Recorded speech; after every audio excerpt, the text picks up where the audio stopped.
to where they were, I would have been 5 times, 4 times, 5 times higher, because you're talking about 3.5 years ago. They got it up to where I was because they had no choice, because the prices of energy were quadrupling and doubling. You saw what happened to gasoline. So they said, let's go back to Trump. But if she won the election, the day after that election, they'll go back to destroying our country, and oil will be dead. Fossil fuel will be dead. We'll go back to windmills, and we'll go back to solar, where they need a whole desert to get some energy to come out. You ever see a solar plant? By the way, I'm a big fan of solar, but they take 400, 500 acres of desert President soil. Trump, we have a These lot are of not good issues things that for we the have to get to. environment, as We're she out of time. understands. Thank you. Lindsay, thank you. We have an election in just 56 days. And I want to talk about the peaceful transfer of power, which, of course, we all know is a cornerstone of our democracy, and the role of a president in a moment of crisis. Mr. President, on January 6th, you told your supporters to march to the Capitol. You said you would be right there with them. The country and the world saw what played out at the Capitol that day, the officers coming under attack.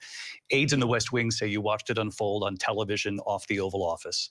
You did send out tweets, but it was more than 2 hours before you sent out that video message telling your supporters to go home. Is there anything you regret about what you did on that day? You just said a thing that isn't covered. Peacefully and patriotically, I said during my speech, not later on. Peacefully and patriotically. And nobody on the other side was killed. Ashley Babbitt was shot by an out-of-control police officer that should have never, ever shot her. It's a disgrace. But we didn't do this group of people that have been treated so badly. I ask, what about all the people that are pouring into our country and killing people that she allowed to pour in? She was the border czar. Remember that. She was the border czar. She doesn't want to be called the border czar because she's embarrassed by the border. In fact, she said at the beginning, oh, I'm surprised you're not talking about the border yet. That's because she knows what a bad job they've done. What about those people? When are they going to be prosecuted? When are these people from countries all over the world, not just South America? They're coming in from all over the world, David, all over the world. And crime rates are down all over the world because of it. But let me just when are those, David, when are those people going to be prosecuted? When are the people that burned down Minneapolis going to be prosecuted? Or in Seattle? They went into Seattle. They took over a big percentage of the city of Seattle. When are those people going to be prosecuted? But let me just ask you. You might ask her that question. You were the president. You were watching it unfold on television. It's a very simple question as we move forward toward another election. Is there anything you regret about what you did on that day? Yes or no? I had nothing to do with that other than they asked me to make a speech. I showed up for a speech. I said, I think it's going to be big. I went to Nancy Pelosi and the mayor of Washington, D.C., and the mayor put it back in writing, as you know. I said, you know, this is going to be a very big rally or whatever you want to call it. And again, it wasn't done by me. It was done by others. I said, I'd like to give you 10,000 National Guard or soldiers. They rejected me. Nancy Pelosi rejected me. It was just 2 weeks ago. Her daughter has a tape of her saying she is fully responsible for what happened. They want to get rid of that tape. It would have never happened if Nancy Pelosi and the mayor of Washington did their jobs. I wasn't responsible for security. Nancy Pelosi was responsible. She didn't do her job. The question was about you as president, not about former Speaker Pelosi, but I do want Vice President Harris to respond here. I was at the Capitol on January 6th. I was the vice president-elect. I was also an acting senator. I was there. And on that day, the president of the United States incited a violent mob to attack our nation's capital, to desecrate our nation's capital. On that day, 140 law enforcement officers were injured, and some died. And understand, the former president has been indicted and impeached for exactly that reason. But this is not an isolated situation. Let's remember Charlottesville, where there was a mob of people carrying tiki torches, spewing anti-Semitic hate. And what did the president then at the time say? There were fine people on each side. Let's remember that when it came to the Proud Boys, a militia, the president said, the former president said, stand back and stand by. So for everyone watching who remembers what January 6th was, I say we don't have to go back. Let's not go back. We're not going back. It's time to turn the page. And if that was a bridge too far for you, well, there is a place in our campaign for you to stand for country, to stand for our democracy, to stand for rule of law, and to end the chaos, and to end the approach that is about attacking the foundations of our democracy because you don't like the outcome. And be clear on that point. Donald Trump, the candidate, has said in this election there will be a bloodbath if this and the outcome of this election is not to his liking. Let's turn the page on this. Let's not go back. Let's chart a course for the future and not go backwards to the past. Let me just follow up here.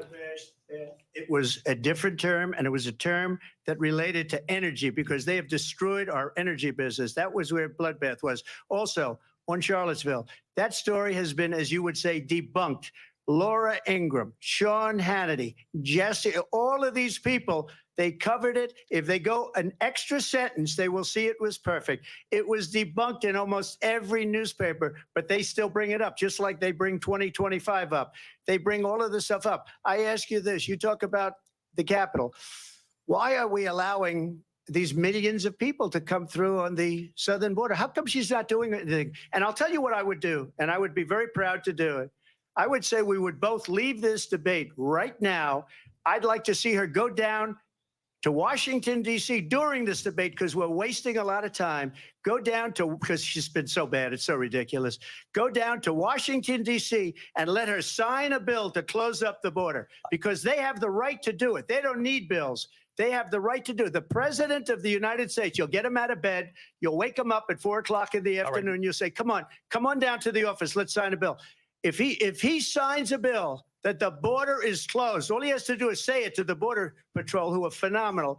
If they do that, the border is closed. Mr. Those President, people are killing many people, unlike J6. We talked immigration here tonight. I do want to focus on this next issue to both of you because it really brings us this into focus, truth in these times that we're living in. Mr. President, for 3.5 years after you lost the 2020 election, you repeatedly falsely claimed that you won, many times saying you won in a landslide. In the past couple of weeks leading up to this debate, you have said, quote, you lost by a whisker, that you, quote, didn't quite make it, that you came up a little bit short. I said that? Are you now acknowledging that you lost in 2020? No, I don't acknowledge that at all. But I you said did that say sarcastically. That. You know that. It was said, oh, we lost by a whisker. That was said sarcastically. Look, there's so much proof. All you have to do is look at it. And they should have sent it back to the legislatures for approval. I got almost 75 million votes, the most votes any sitting president has ever gotten. I was told if I got 63, which was what I got in 2016, you can't be beaten. The election, people should never be thinking about an election as fraudulent. We need two things. We need walls, and we have to have it. We have to have borders, and we have to have good elections. Our elections are bad. And a lot of these illegal immigrants coming in, they're trying to get them to vote. They can't even speak English. They don't even know what country they're in practically. And these people are trying to get them to vote. And that's why they're allowing them to come into our country. I did watch all of these pieces of video. I didn't detect the sarcasm, lost by a whisker. We didn't quite make it. And we should just point out here as clarification, and you know this, you and your allies, 60 cases in front of many judges, many of them Republican. No judge looked at it. And said they said we didn't have standing. That's the other thing. They said we didn't have standing, a technicality. Can you imagine a system where a person in an election doesn't have standing? The president of the United States doesn't have standing. That's how we lost. If you look at the facts, and I'd love to have you'll do a special on it. I'll show you Georgia, and I'll show you Wisconsin, and I'll show you Pennsylvania, and I'll show you. We have so many facts and statistics, but you know what? That doesn't matter because we have to solve the problem that we have right now. That's old news. And the problem that we have right now is we have a nation in decline, and they have put it into decline. We have a nation that is dying, David. Mr. President, thank you. Vice President Harris, you heard the president there tonight. He said he didn't say that he lost by a whisker. So he still believes he did not lose the election.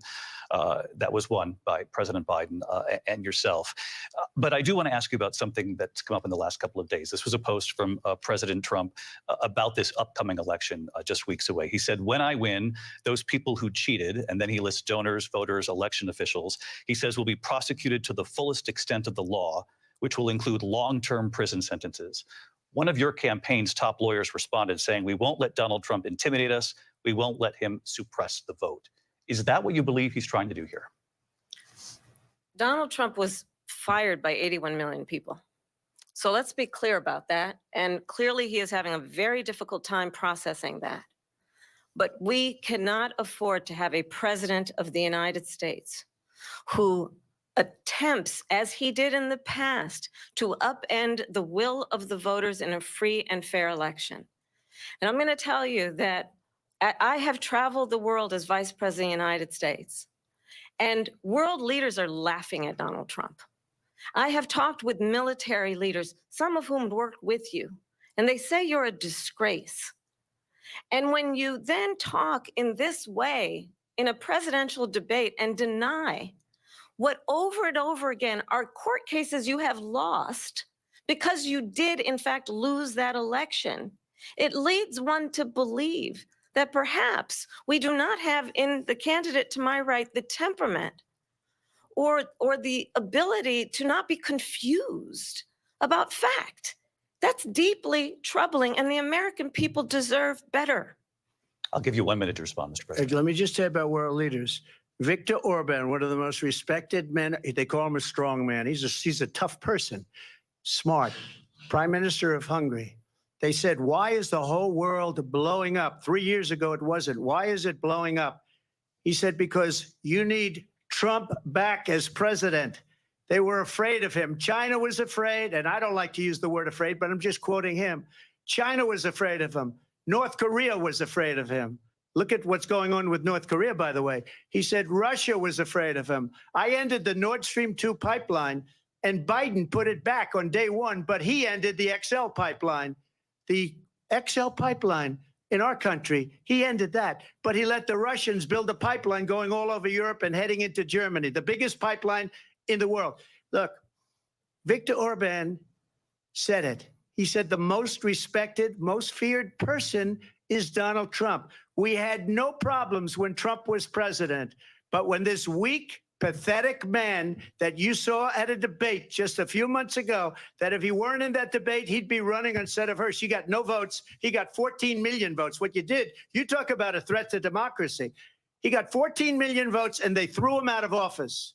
And you know what? I'll give you a little secret. He hates her. He can't stand her. But he got 14 million votes. They threw him out. She got 0 votes. And when she ran, she was the first one to leave because she failed. And now she's running. I don't understand it, but I'm okay with it because your time is I up. think we're going to do very well. We've got a lot more to get to. Turning now to the Israel-Hamas war and the hostages who are still being held, Americans among them. Vice President Harris, in December, you said, quote, Israel has a right to defend itself, but you added, quote, it matters how, saying international humanitarian law must be respected. Israel must do more to protect innocent civilians. You said that 9 months ago. Now an estimated 40,000 Palestinians are dead. Nearly 100 hostages remain. Just last week, Prime Minister Benjamin Netanyahu said there's not a deal in the making. President Biden has not been able to break through the stalemate. How would you do it? Well, let's understand how we got here. On October 7, Hamas, a terrorist organization, slaughtered 1,200 Israelis. Many of them young people who were simply attending a concert. Women were horribly raped. And so absolutely, I said then, I say now, Israel has a right to defend itself. We would. And how it does so matters, because it is also true, far too many innocent Palestinians have been killed. Children, mothers. What we know is that this war must end. It must end immediately, and the way it will end is we need a ceasefire deal and we need the hostages out. And so we will continue to work around the clock on that. Work around the clock, also understanding that we must chart a course for a two-state solution. And in that solution, there must be security for the Israeli people and Israel, and in equal measure for the Palestinians. But the one thing I will assure you always, I will always give Israel the ability to defend itself, in particular as it relates to Iran and any threat that Iran and its proxies pose to Israel. But we must have a two-state solution where we can rebuild Gaza, where the Palestinians have security, self-determination, and the dignity they so rightly deserve. President Trump, how would you negotiate with Netanyahu and also Hamas in order to get the hostages out and prevent the killing of more innocent civilians in Gaza? If I were president, it would have never started. If I were president, Russia would have never, ever, I know Putin very well, he would have never, and there was no threat of it either, by the way, for 4 years, have gone into Ukraine and killed millions of people when you add it up, far worse than people understand what's going on over there. But when she mentions about Israel, all of a sudden, she hates Israel. She wouldn't even meet with Netanyahu when he went to Congress to make a very important speech. She refused to be there because she was at a sorority party of hers. She wanted to go to the sorority party. She hates Israel. If she's president, I believe that Israel will not exist within 2 years from now. And I've been pretty good at predictions, and I hope I'm wrong about that one. She hates Israel. At the same time, in her own way, she hates the Arab population because the whole place is going to get blown up. Arabs, Jewish people, Israel will be gone. It would have never happened. Iran was broke under Donald Trump. Now Iran has $300 billion because they took off all the sanctions that I had. Iran had no money for Hamas or Hezbollah or any of the 28 different spheres of terror, and they are spheres of terror, horrible terror. They had no money. It was a big story, and you know it. You covered it very well, actually. They had no money for terror. They were broke. Now they're a rich nation, and now what they're doing is they're spreading that money around. Look at what's happening with the Houthis and Yemen. Look at what's going on in the Middle East. This would have never happened. I will get that settled and fast, and I'll get the war with Ukraine and Russia ended. If I'm president-elect, I'll get it done before even becoming president. Vice President Harris, he says you hate Israel. That's absolutely not true. I have my entire career and life supported Israel and the Israeli people. He knows that. He's trying to, again, divide and distract from the reality, which is it is very well known that Donald Trump is weak and wrong on national security and foreign policy. It is well known that he admires dictators, wants to be a dictator on day one, according to himself.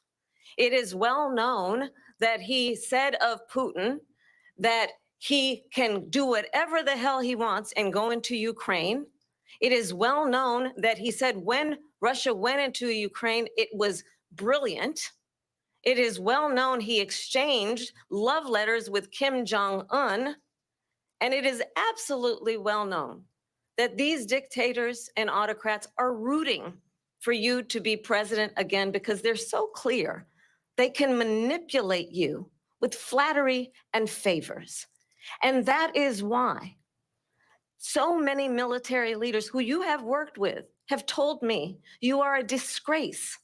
That is why we understand that we have to have a president who is not consistently weak and wrong on Vice national President security, Harris. including the importance of upholding and respecting in highest regard our military. Vice President Harris, thank you. They're the ones, and she's the one that caused it, that's weak on national security by allowing every nation last month for the year, 168 different countries sending people into our country. Their crime rates are way down. Putin endorsed her last week, said, I hope she wins. And I think he meant it because what he's gotten away with is absolutely incredible. It wouldn't have happened with me. The leaders of other countries think that they're weak and incompetent, and they are. They're grossly incompetent. And I just ask one question. Why does Biden go in and kill the Keystone Pipeline and approve the single biggest deal that Russia's ever made, Nord Stream 2, the biggest pipeline anywhere in the world going to Germany and all over Europe? because they're weak and they're ineffective. And Biden, by the way, President gets paid Trump, a lot of money. Thank you. We have a lot of issues to get to. We'll be right back with much more of this historic ABC News presidential debate from the National Constitution Center right here in Philadelphia. Back in a moment.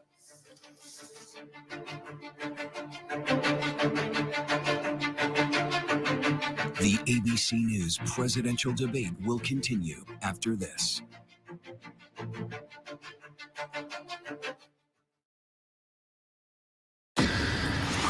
It was a regular day for 19-year-old Melissa Witt. She went to meet her mom at a bowling church league, but she never makes it into the bowling alley. My gut knew this was not a young girl who just ran away. New information and pools of blood were found by detectives. I'd just love to have her back more than anything in the world. It is a heart-wrenching day for the family of Melissa Witt. Police found the body in the Ozark National Forest. We had several suspects. All these kinds of leads. A known serial killer in your area. Could he be involved? We're actually finding key evidence that could have slipped through the cracks. You're looking for that game-changing piece. Her last hours on this earth were probably the most horrific a person can experience. This beautiful young girl. Police will find out what happened. At Wit's End, the hunt for a killer, only on Hulu. Baywatch is a fantasy. When you hear that theme song, it was a wild time, and I was a wild chick. Jason Momoa exploded. Carmen was a bombshell. Pamela Anderson was an icon. Really proud of everything I've done. Almost. Baywatch was a whirlwind of epic highs and bitter lows. Everyone likes to watch sexy things. You're 24. He's 54. Yeah. It just seemed like I had met my soulmate. You fired 4 times. Friday, 2020 is all new. The 32-year-old former ballerina, the center of the so-called Black Swan trial. Here we go. You haven't spoken out before. Why did you decide to talk now? The stunning all-new 2020 premieres Friday at 9/8 Central on ABC. Hey, good morning, America. Good morning, America. Good morning, America. Are you ready? Covering the biggest events in the country right now. There's a lot going on here. You don't just see it, you feel it. I'm in. I'm in. I'm in too. I'll be here. I am here and so happy. I'm in. I'm in too. Michael, George, Clara, Ginger.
You're streaming ABC News Live. What does it take to be the most watched newscast in America? We are part of an operation. Is this our Combat Operations Center? We're approaching the gate. Militants came in from... Hi, appreciate you. Thank you. Ismail? David.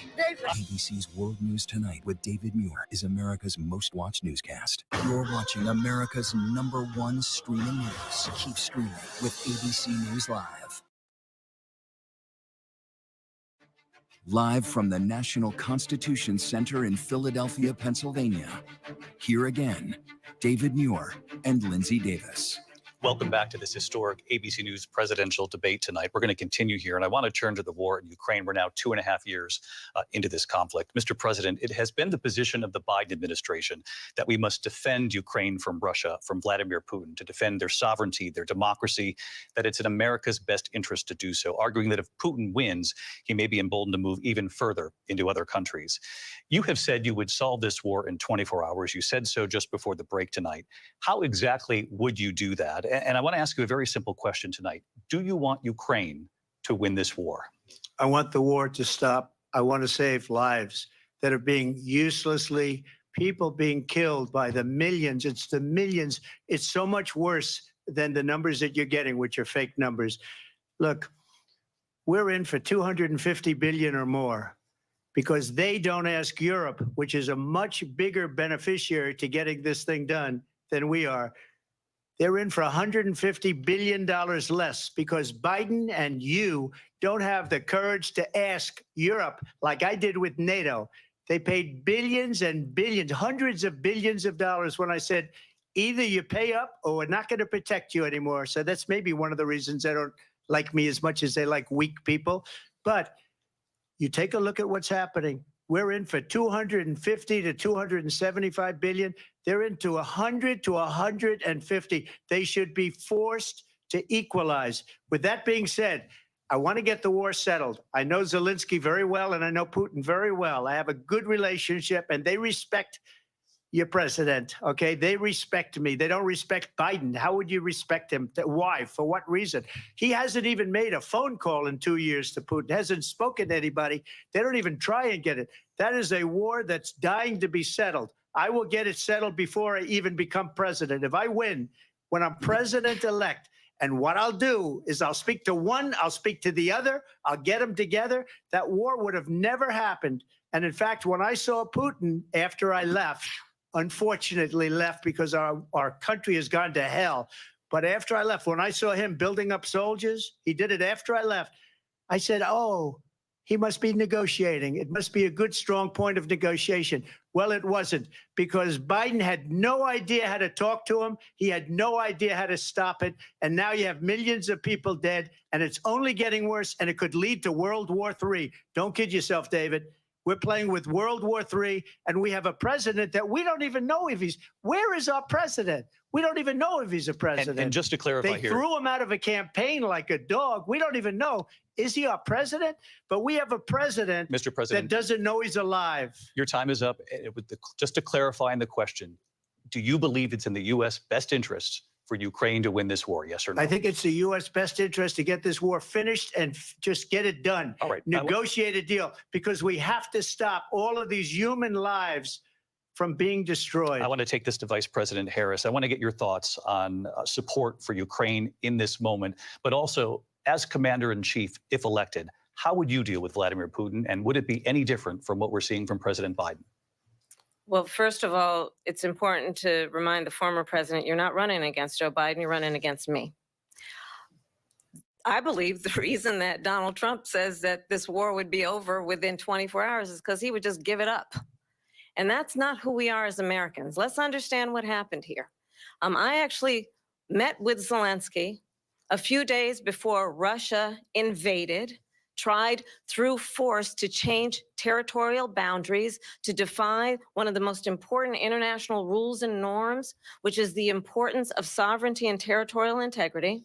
And I met with President Zelensky. I shared with him American intelligence about how he could defend himself. Days later, I went to NATO's eastern flank, to Poland and Romania. And through the work that I and others did, we brought 50 countries together to support Ukraine in its righteous defense. And because of our support, because of the air defense, the ammunition, the artillery, the javelins, the Abrams tanks that we have provided, Ukraine stands as an independent and free country. If Donald Trump were president, Putin would be sitting in Kyiv right now. And understand what that would mean, because Putin's agenda is not just about Ukraine. Understand why the European allies and our NATO allies are so thankful that you are no longer president and that we understand the importance of the greatest military alliance the world has ever known, which is NATO, and what we have done to preserve the ability of Zelensky and the Ukrainians to fight for their independence. Otherwise, Putin would be sitting in Kyiv with his eyes on the rest of Europe, starting with Poland. And why don't you tell the 800,000 Polish Americans right here in Pennsylvania how quickly you would give up for the sake of favor and what you think is a friendship with what is known to be a dictator who would eat you for lunch. Vice President Harris, thank you. We've heard from both of you on Ukraine tonight. Afghanistan came up in the last hour. I wanted her to respond to something you said earlier, and now, please, I'll give you a minute here. Putin would be sitting in Moscow, and he wouldn't have lost 300,000 men and women, but he would have been sitting in Moscow. Quiet, please. He would have been sitting in Moscow much happier than he is right now. But eventually, you know, he's got a thing that other people don't have. He's got nuclear weapons. They don't ever talk about that. He's got nuclear weapons. Nobody ever thinks about that. And eventually, maybe he'll use them, and maybe he hasn't been that threatening, but he does have that. Something we don't even like to talk about. Nobody likes to talk about it. But just so you understand, they sent her to negotiate peace before this war started. 3 days later, he went in and he started the war because everything they said was weak and stupid. They said the wrong things. That war should have never started. She was the emissary. They sent her in to negotiate with Zelensky and Putin, and she did. And the war started 3 days later. And that's the kind of talent we have with her. She's worse than Biden. In my opinion, I think he's the worst president in the history of our country. She goes down as the worst vice president in the history of our country. But let me tell you something. She is a horrible negotiator. They sent her in to negotiate. As soon as they left, Putin did the invasion. President Trump, thank you. You did bring up something. You said she went to negotiate with Vladimir Putin. Vice President Harris, have you ever met Vladimir Putin? Can you clarify tonight? Yet again, I said it at the beginning of this debate, you're going to hear a bunch of lies coming from this fellow. And that is another one. When I went to meet with President Zelensky, I've now met with him over 5 times. The reality is it has been about standing as America always should, as a leader upholding international rules and norms, as a leader who shows strength, understanding that the alliances we have around the world are dependent on our ability to look out for our friends and not favor our enemies because you adore strongmen instead of caring about democracy. And that is very much what is at stake here. The President of the United States is commander-in-chief. And the American people have a right to rely on a president who understands the significance of America's role and responsibility in terms of ensuring that there is stability and ensuring we stand up for our principles and not sell them for the benefit of personal flattery. We've talked about Ukraine and Vladimir Putin. I do want to talk about Afghanistan. It came up in the first hour of this debate. I want to move on to Afghanistan. Stoltenberg said Trump did the most amazing thing I've ever seen. He got these countries, the 28 countries at the time, to pay up. He said, I've never seen, he's the head of NATO. He said, I've never seen. For years, we were paying almost all of NATO. We were being ripped off by European nations, both on trade and on NATO. I got them to pay up by saying one of the statements you made before, if you don't pay, we're not going to protect you. President Otherwise, Trump. we would have never gotten it. He said it was one of the most incredible jobs that he's ever seen done. Thank you. I want to turn to Afghanistan. It came up in the first hour of the debate, and we witnessed a poignant moment today on Capitol Hill, honoring the soldiers who died in the chaotic withdrawal from Afghanistan. I do want to ask the Vice President, do you believe you bear any responsibility in the way that withdrawal played out? Well, I will tell you, I agreed with President Biden's decision to pull out of Afghanistan. 4 presidents said they would, and Joe Biden did. And as a result, America's taxpayers are not paying the $300 million a day we were paying for that endless war.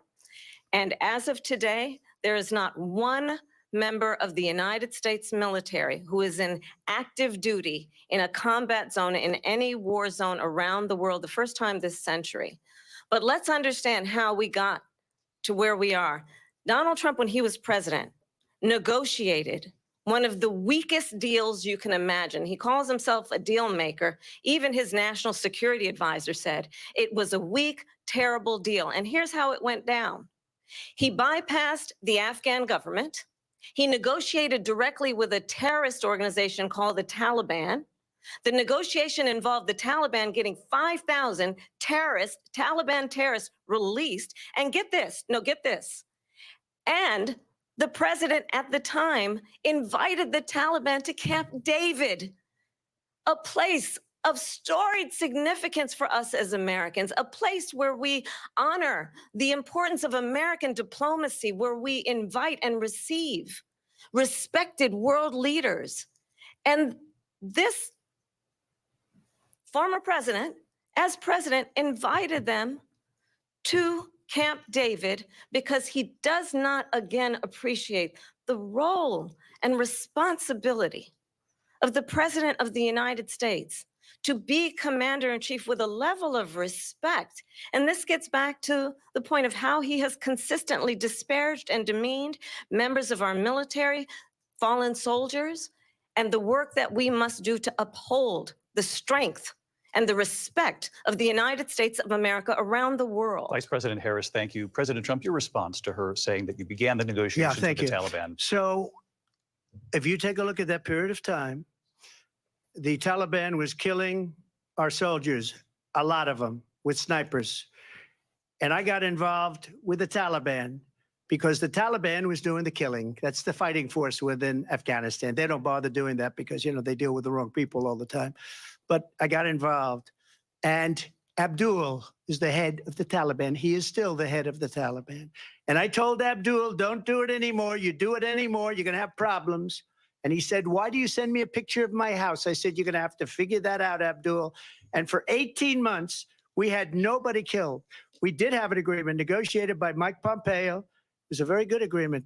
The reason it was good, we were getting out. We would have been out faster than them, but we wouldn't have lost the soldiers. We wouldn't have left many Americans behind, and we wouldn't have left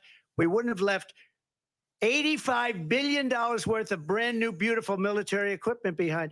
And just to finish, they blew it.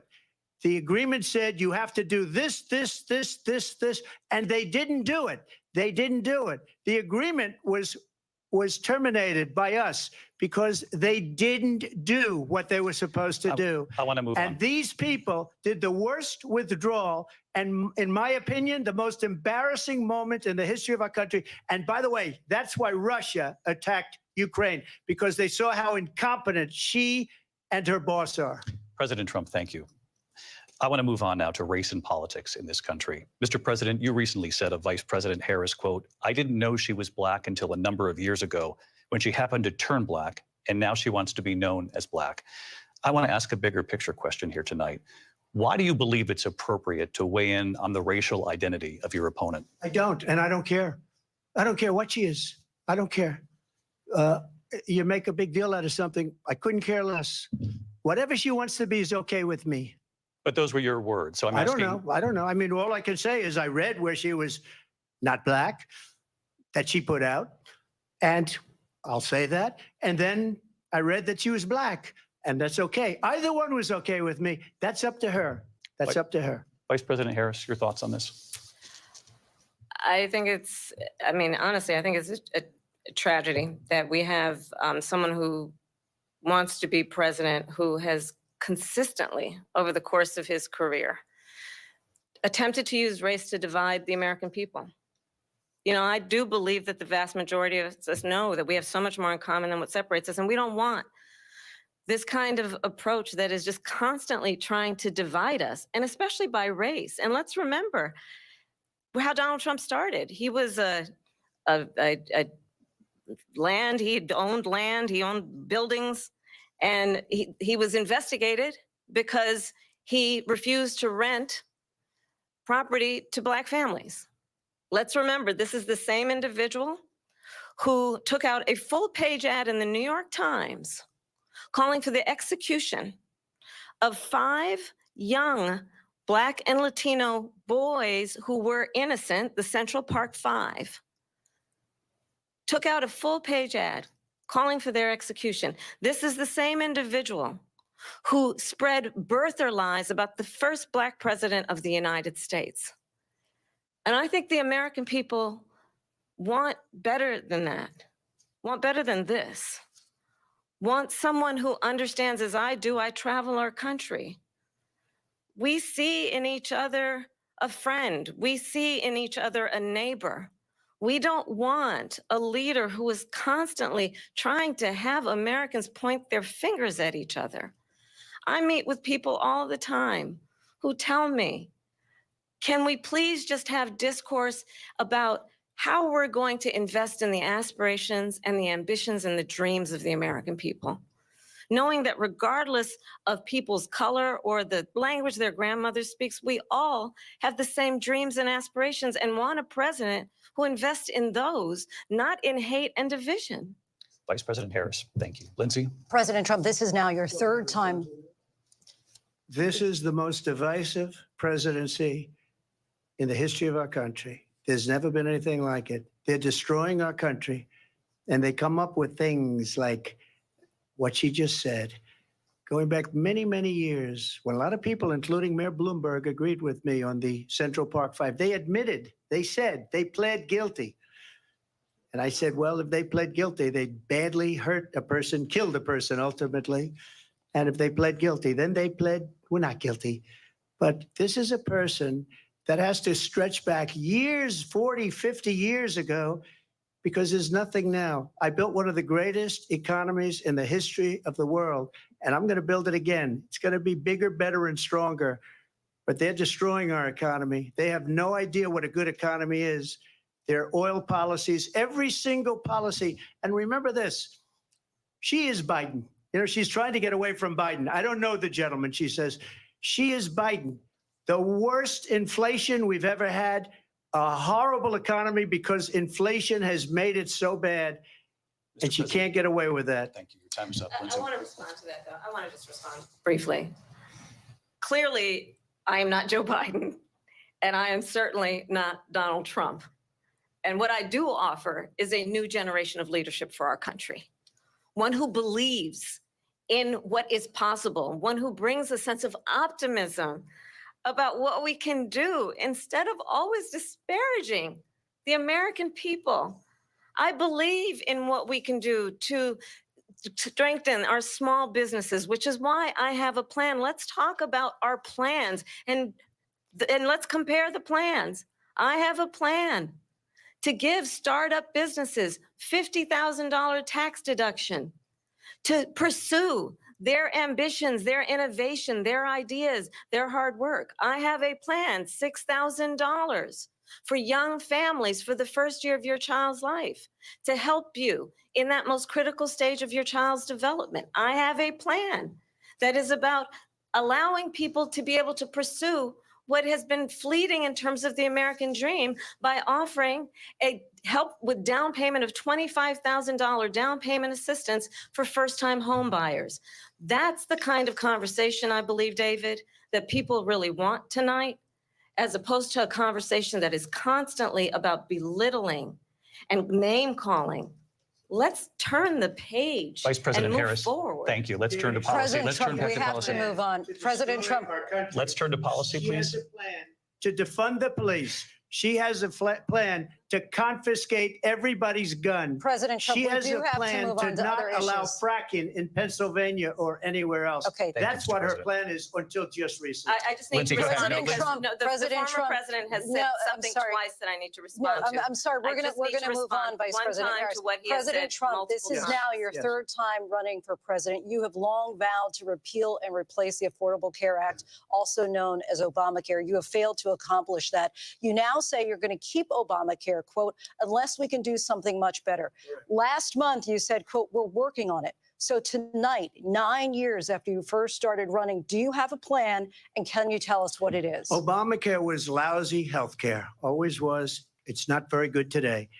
And what I said, that if we come up with something, and we are working on things, we're going to do it and we're going to replace it. But remember this, I inherited Obamacare because Democrats wouldn't change it. They wouldn't vote for it. They were unanimous. They wouldn't vote to change it. If they would have done that, we would have had a much better plan than Obamacare. But the Democrats came up, they wouldn't vote for it. I had a choice to make when I was president. Do I save it and make it as good as it can be, never going to be great, or do I let it rot? And I felt I had an obligation, even though politically it would have been good to just let it rot and let it go away. I decided, and I told my people, the top people, and they're very good people. I have a lot of good people in that administration. We read about the bad ones. We had some real bad ones too, and so do they. They have really bad ones. The difference is they don't get rid of them. But let me just explain. I had a choice to make. Do I save it and make it as good as it can be, or do I let it rot? And I saved it. I did the right thing. But it's still never going to be great, and it's too expensive for people. And what we will do is we're looking at different plans. If we can come up with a plan that's going to cost our people, our population, less money and be better health care than Obamacare, then I would absolutely do it. But until then, I'd run it as good as it can be run. So just a yes or no, you still do not have a plan? I have concepts of a plan. I'm not president right now. But if we come up with something, I would only change it if we come up with something that's better and less expensive. And there are concepts and options we have to do that. And you'll be hearing about it in the not too distant future. Vice President Harris, in 2017, you supported Bernie Sanders' proposal to do away with private insurance and create a government-run healthcare system. 2 years later, you proposed a plan that included a private insurance option. What is your plan today? Well, first of all, I absolutely support, and over the last 4 years as vice president, private healthcare options. But what we need to do is maintain and grow the Affordable Care Act. But I'll get to that, Lindsay. I just need to respond to a previous point that the former president has made. I've made very clear my position on fracking. And then this business about taking everyone's guns away. Tim Walz and I are both gun owners. We're not taking anybody's guns away. So stop with the continuous lying about this stuff. As it relates to the Affordable Care Act, understand, just look at the history to know where people stand. When Donald Trump was president, 60 times he tried to get rid of the Affordable Care Act. 60 times. I was a senator at the time when I will never forget the early morning hours when it was up for a vote in the United States Senate. And the late, great John McCain, who you have disparaged as being you don't like him, you said at the time, because he got caught. He was an American hero. The late, great John McCain, I will never forget that night, walked onto the Senate floor and said, no, you don't. No, you don't. No, you don't get rid of the Affordable Care Act. You have no plan. And what the Affordable Care Act has done is eliminate the ability of insurance companies to deny people with pre-existing conditions. I don't have to tell the people watching tonight, you remember what that was like? Remember when an insurance company could deny if a child had asthma, if someone was a breast cancer survivor, if a grandparent had diabetes? And thankfully, as I've been vice president and we over the last 4 years have strengthened the Affordable Care Act, we have allowed for the first time Medicare to negotiate drug prices on behalf of you, the American people. Donald Trump said he was going to allow Medicare to negotiate drug prices. He never did. We did. And now we have capped the cost of insulin at $35 a month. Since I've been vice president, we have capped the cost of prescription medication for seniors at $2,000 a year. And when I am president, we will do that for all people, understanding that the value I bring to this is that access to health care should be a right and not just a privilege of those who can afford it. And the plan has to be to strengthen the Affordable Care Act, not get rid of it. Vice Fastest President prologue Harris, thank in terms you. of where Donald Trump stands on that. I want to move to an issue that's important for a She lot made of a mistake. At number one, John McCain fought Obamacare for 10 years. But it wasn't only him. It were all of the Democrats that kept it going. And you know what? We can do much better than Obamacare, much less money. But she won't improve private insurance for people, private medical insurance. That's another thing she doesn't want to get. People are paying privately for insurance that have worked hard and made money, and they want to have private. She wants everybody to be on government insurance where you wait 6 months for an operation that you need immediately. President Trump, thank you. We have another issue that we'd like to get to that's important for a number of Americans, in particular younger voters, and that's climate change. President Trump, with regard to the environment, you say that we have to have clean air and clean water. Vice President Harris, you call climate change an existential threat. The question to you both tonight is, what would you do to fight climate change? And Vice President Harris, we'll start with you. 1 minute for you each. Well, the former president had said that climate change is a hoax. And what we know is that it is very real. You ask anyone who lives in a state who has experienced these extreme weather occurrences, who now is either being denied home insurance or it's being jacked up. You ask anybody who has been the victim of what that means in terms of losing their home, having nowhere to go. We know that we can actually deal with this issue. The young people of America care deeply about this issue. And I am proud that as vice president over the last 4 years, we have invested $1 trillion in a clean energy economy, while we have also increased domestic gas production to historic levels. We have created over 800,000 new manufacturing jobs while I have been vice president. We have invested in clean energy to the point that we are opening up factories around the world. Donald Trump said he was going to create manufacturing jobs. He lost manufacturing jobs.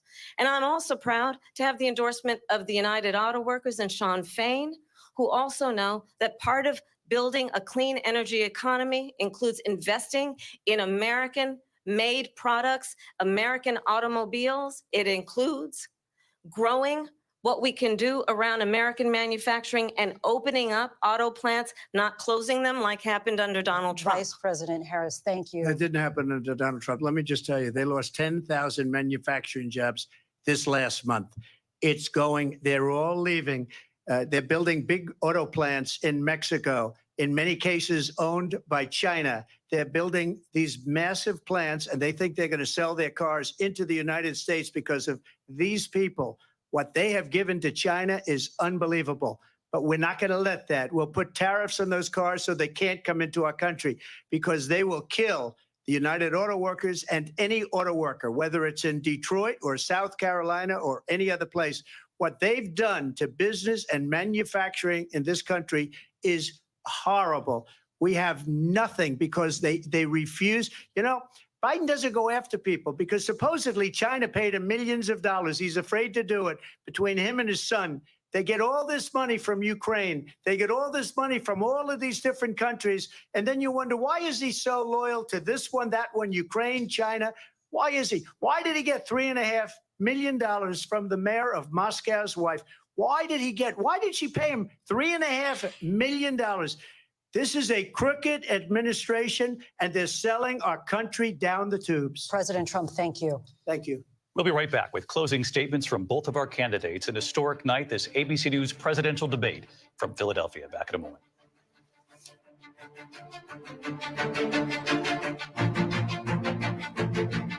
The ABC News presidential debate will continue after this.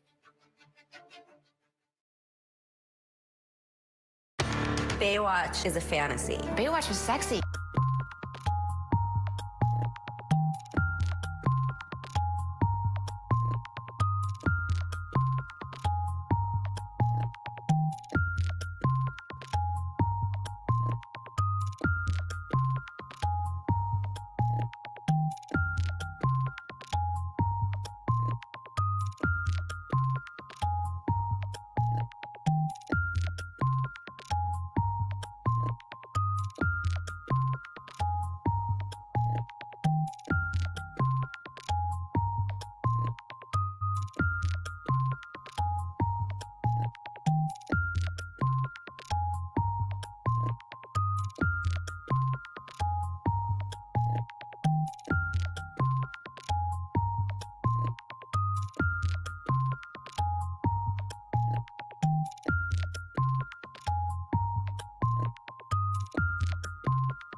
8 Central on ABC. Nominations, mornings, evenings, late night, weekends, streaming 24/7. 40 Emmy nominations. Thank you for making ABC News America's #1 news. Get ready, America, every Friday. The hottest trends, styles, and must-have. What's the right stuff to buy right now? I really love that. It's time to buy the right stuff. Yes! And save big time, too. The right stuff. Fridays on GMA. You're going to love it. This is Impact by Nightline. Are you kidding me? My sense was that everybody around him was afraid of him. Brittany describes having a secret abortion that not even her family knew about. What's going on with Kate? What is the relationship like between Harry and William today? What did people start to say? You look great. Are you on Ozempic? I told the kids, I said, I'm not even gonna let you eat breakfast until you get your chores done. She talks about tough love and harsh punishment. No, it's abuse. I think Scott Peterson murdered his wife and his child. Prove me wrong. Do you feel the church accepted abuse? Yep, that's him. Ready?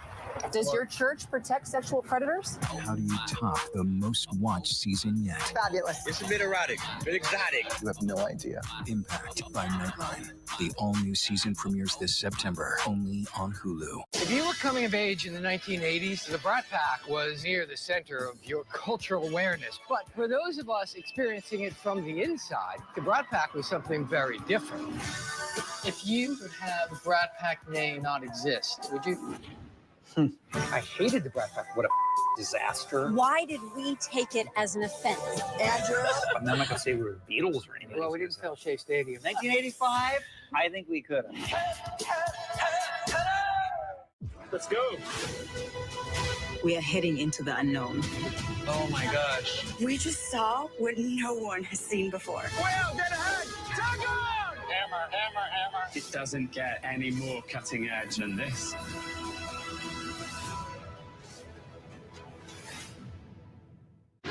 Reporting from the floor of the Republican National Convention, I'm Rachel Scott. Wherever the story is, we'll take you there. You're streaming ABC News Live. Live from the National Constitution Center in Philadelphia, Pennsylvania. Here again, David Muir and Lindsay Davis. Welcome back tonight. The time has come for closing statements, and Vice President Harris, we begin with you. So I think you've heard tonight two very different visions for our country.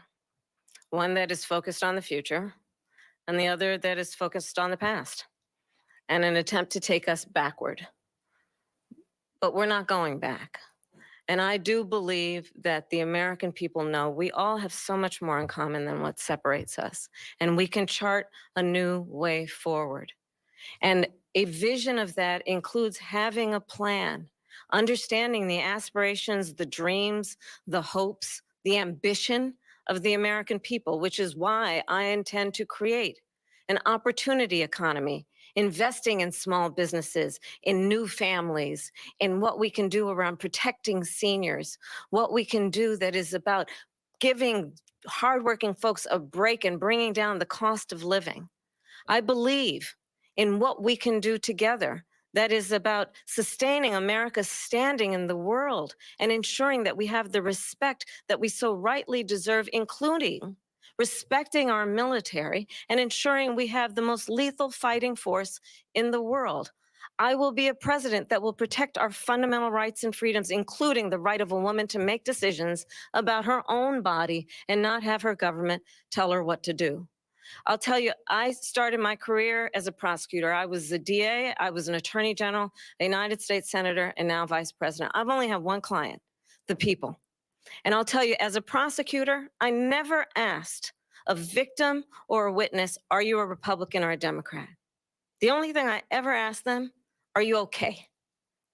And that's the kind of president we need right now. Someone who cares about you and is not putting themselves first. I intend to be a president for all Americans and focus on what we can do over the next 10 and 20 years to build back up our country by investing right now in you, the American people.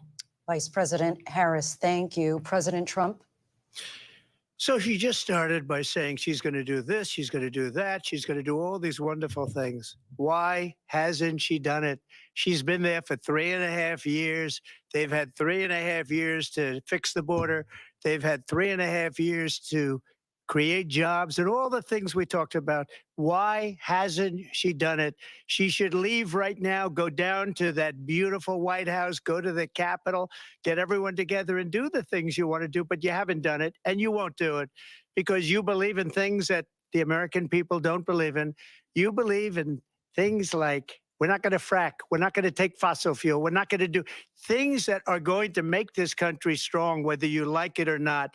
Germany tried that, and within 1 year, they were back to building normal energy plants. We're not ready for it. We can't sacrifice our country for the sake of bad vision. But I just ask one simple question. Why didn't she do it? We're a failing nation.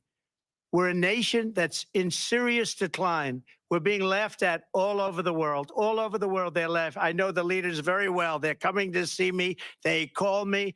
We're laughed at all over the world. They don't understand what happened to us as a nation. We're not a leader. We don't have any idea what's going on. We have wars going on in the Middle East. We have wars going on with Russia and Ukraine. We're going to end up in a third world war, and it'll be a war like no other because of nuclear weapons, the power of weaponry. I rebuilt our entire military. She gave a lot of it away to the Taliban. She gave it to Afghanistan.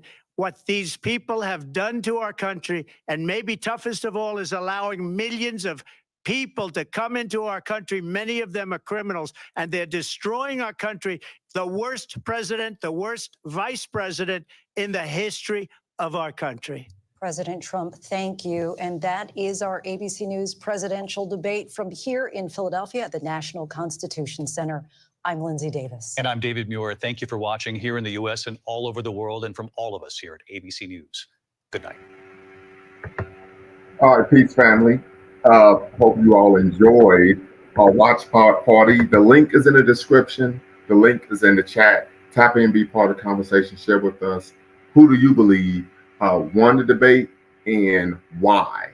So we want to have a policy-based conversation. So once again, family, you're watching Lumumba Speaks here, along with Debate Kamala Network. We're doing a dual stream once again, and we want to know your opinion. Who won the debate, Harris or Trump, and why? And the link is in the description. The link is in the chat. Let's get this conversation started. We know we had a number of people commenting in the comments during the debate. So definitely want to get you all's thoughts on, of course, who won and why. Right now, we're about less than 2 months from the election. Who are you looking to support and why? I see some comments in terms of cupping chaos. One saying Trump is trying to scare people. I would agree this tends to be a scare tactic. Samuel Judah says she is a functional idiot. She's not black. See these issues coming up. Makes a good point in terms of her time as a district attorney in the city of, I believe, San Francisco, and then, of course, as the Attorney General of the state of California, some of the roles that she played, and, of course, allowing the state to use black and Latino men for cheap labor, particularly in terms of the prison industrial complex. So definitely want to have a great conversation this evening. Once again, family, tap in. You're watching the door stream, LumumbaSpeaks.com, a Black Empowerment Initiative where we believe we gain a competitive advantage by always betting on Black. And of course, Debate Kamala Network, the Pan-African social media extraordinaire, and the home of African-centered news and information. Once again, this is a situation in which we want to get you all's thoughts regarding who do you believe won the debate?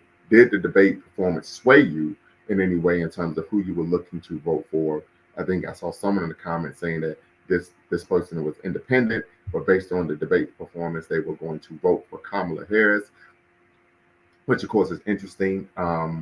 My thoughts are, one, she performed much better than Biden. Of course, we saw the first debate with Trump, then of course Biden, and Biden, of course, did not perform well at all. And of course, he was pushed by the donors and members of the party, Democratic Party, to step down.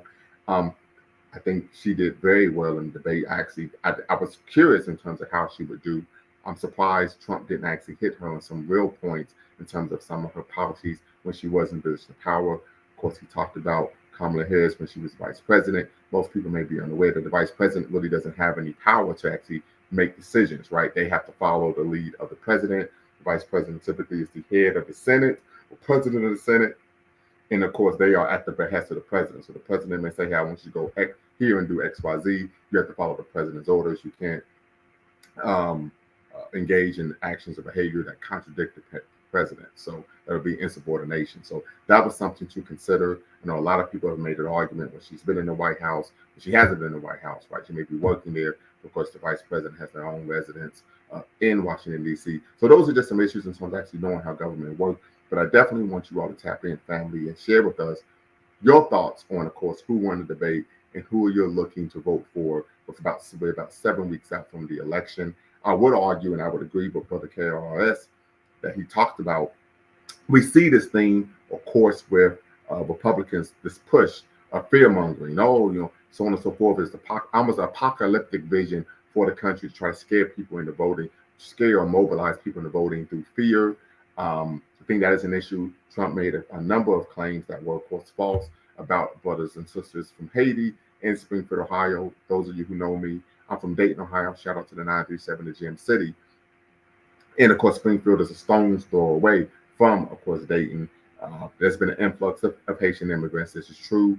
And they've come to Springfield particularly due to the jobs, right? However, we know J.D. Vance in his book, Hillbilly Effigy, argues that there are no jobs in Ohio. However, immigrants, Haitian brothers and sisters have come to Springfield, and find jobs readily, right? I think the second issue, and this is something that we think we need to actually be cognizant of, is some of the claims that he made in terms of them eating people's pets. This concept that African people of African descendants, the people of African descent, African ancestry is somehow animalistic.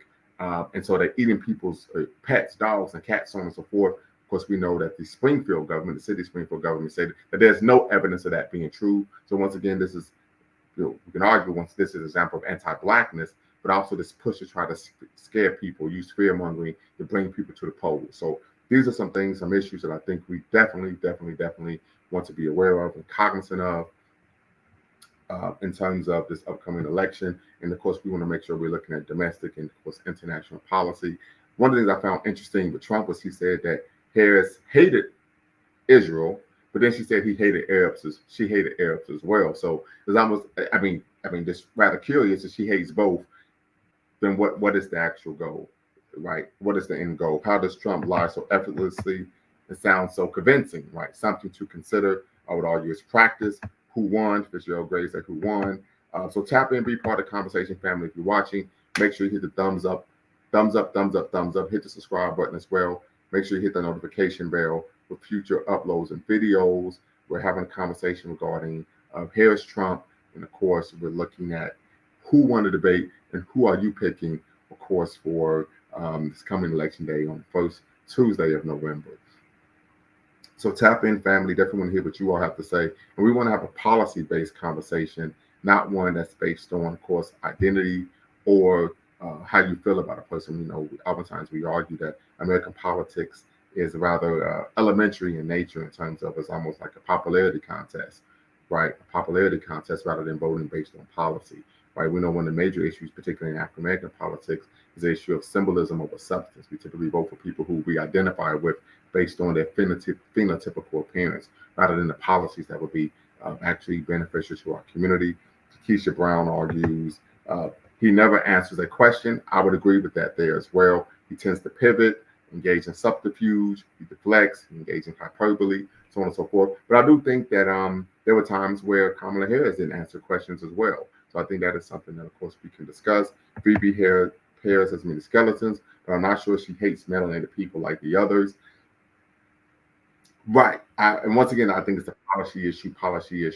Mr. Sandman, I see you. We're going to bring you in momentarily, family. But definitely want to get some new voices in the conversation. So make sure you tap in. If you're on the East Coast, we know it's late. But if you're on the West Coast or anywhere around the world, you're more than welcome to tap in. Once again, you're watching the dual stream, themomentspeaks.com, a Black empowerment initiative where we believe we could gain a competitive advantage by always betting in Black. We're intellectually provocative, analytically bold, and of course, historically insightful, and of course, your We're streaming with Beacon Network, the Pan-African social media extraordinaire, the home of African-centered news and information. Mr. Sandman, good to see you again. Yeah, good to see you. Yeah, I used to do some contractor work out in Ohio back in the day. Well, not really back in the day, a few years back. Working on the steel mill. Well, Gotcha. I did some repairs on the steel mill, and I think that's in Middletown, Ohio. Okay, yeah, I'm right. I'm 20. I grew up 20 miles from Middletown and Dayton. Oh, okay. Yeah. Middletown is almost equidistant between Dayton and Cincinnati.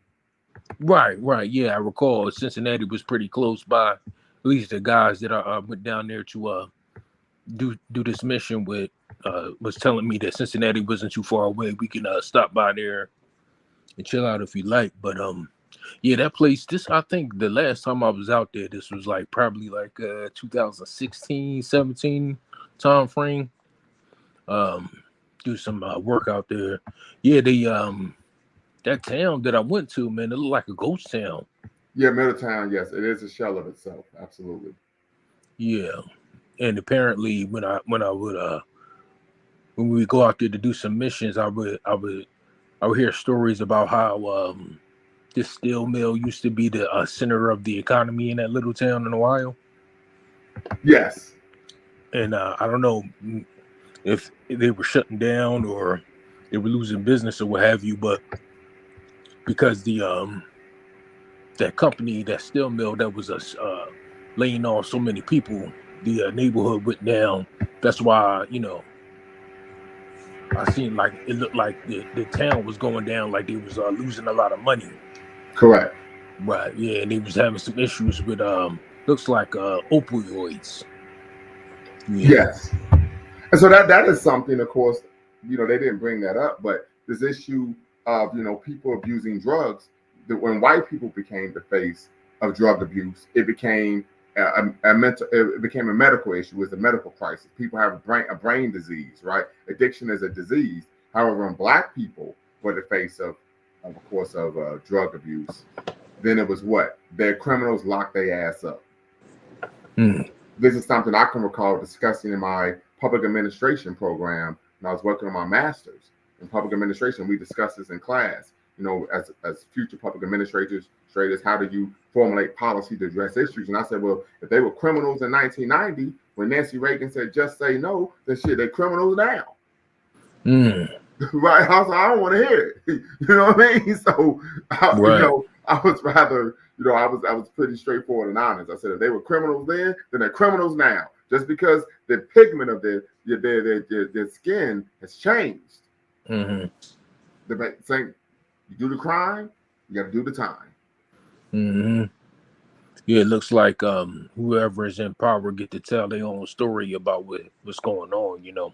Well, I mean, you still have the same people in power. The issue was just the race, the face of drug abuse changed from being black to white, and because it was white people who were now the face of drug abuse, they wanted to have a more humanitarian and medical centered approach to the issue of drug abuse, rather than using the carceral state as a solution. Right. Yeah. Yep. And that's how it goes.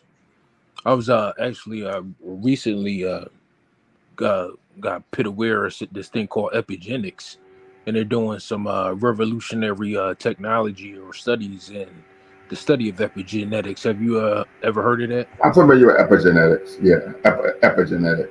Yeah. So they were saying in some of their newest studies that the past traumas of your ancestors or your parents and your grandparents get passed down through your genetic code into you. I've heard that. Yeah, similar to the way that a mother who might be addicted to drugs will pass down her addiction to the unborn child in the womb. Other things can be passed down into the genetic makeup of the reproductive organs in your body that causes mutations in the way that your child is built or grows. So if you see like a lot of African Americans with asthma or high blood pressure or diabetes, that could be because their parents and their grandparents went through things Right. that changed their genetic makeup, and they pass those traits down. Right. But let's make sure we focus on, the conversation this evening, and that is, who won the debate and who are you picking for the upcoming November election? And Brother Haru, I see you stated that Trump's lawyer said black people are too dumb to vote. I think Trump's argument would be that my attorney said that, not me. But I hope you could tap in and be part of the conversation. Link is in the description. Link is in the chat. Well, the only reason why I brought up the epigenetic thing is because, if they can solidify any data in these studies, that'll be extra legal rights for African Americans to ask for reparations, because you can state that we are affected by the wrongs that were done to our ancestors through Jim Crow and slavery that got passed down to us. So that'll be extra litigation that could be added to the claim of African Americans. Okay. Yeah. So who do you believe won the debate? Yeah. So for me, we all know that Trump is going to have,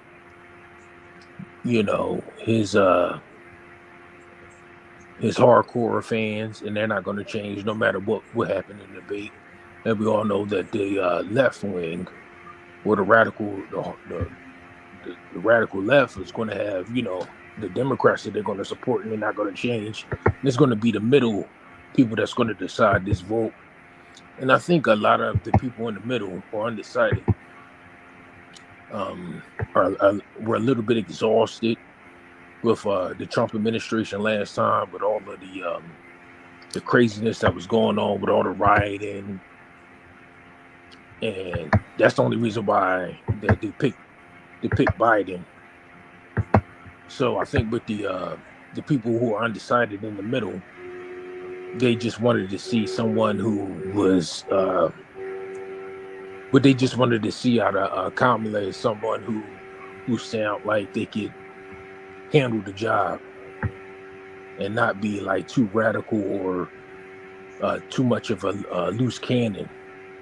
And in that way, I think that she won a debate, because I think that she would sway a lot of people in the middle who didn't know too much about her or wasn't sure that she can handle the job.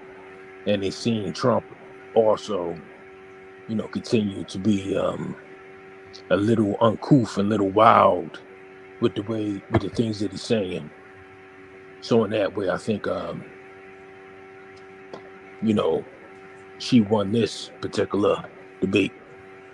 Okay. Who do you see winning in November?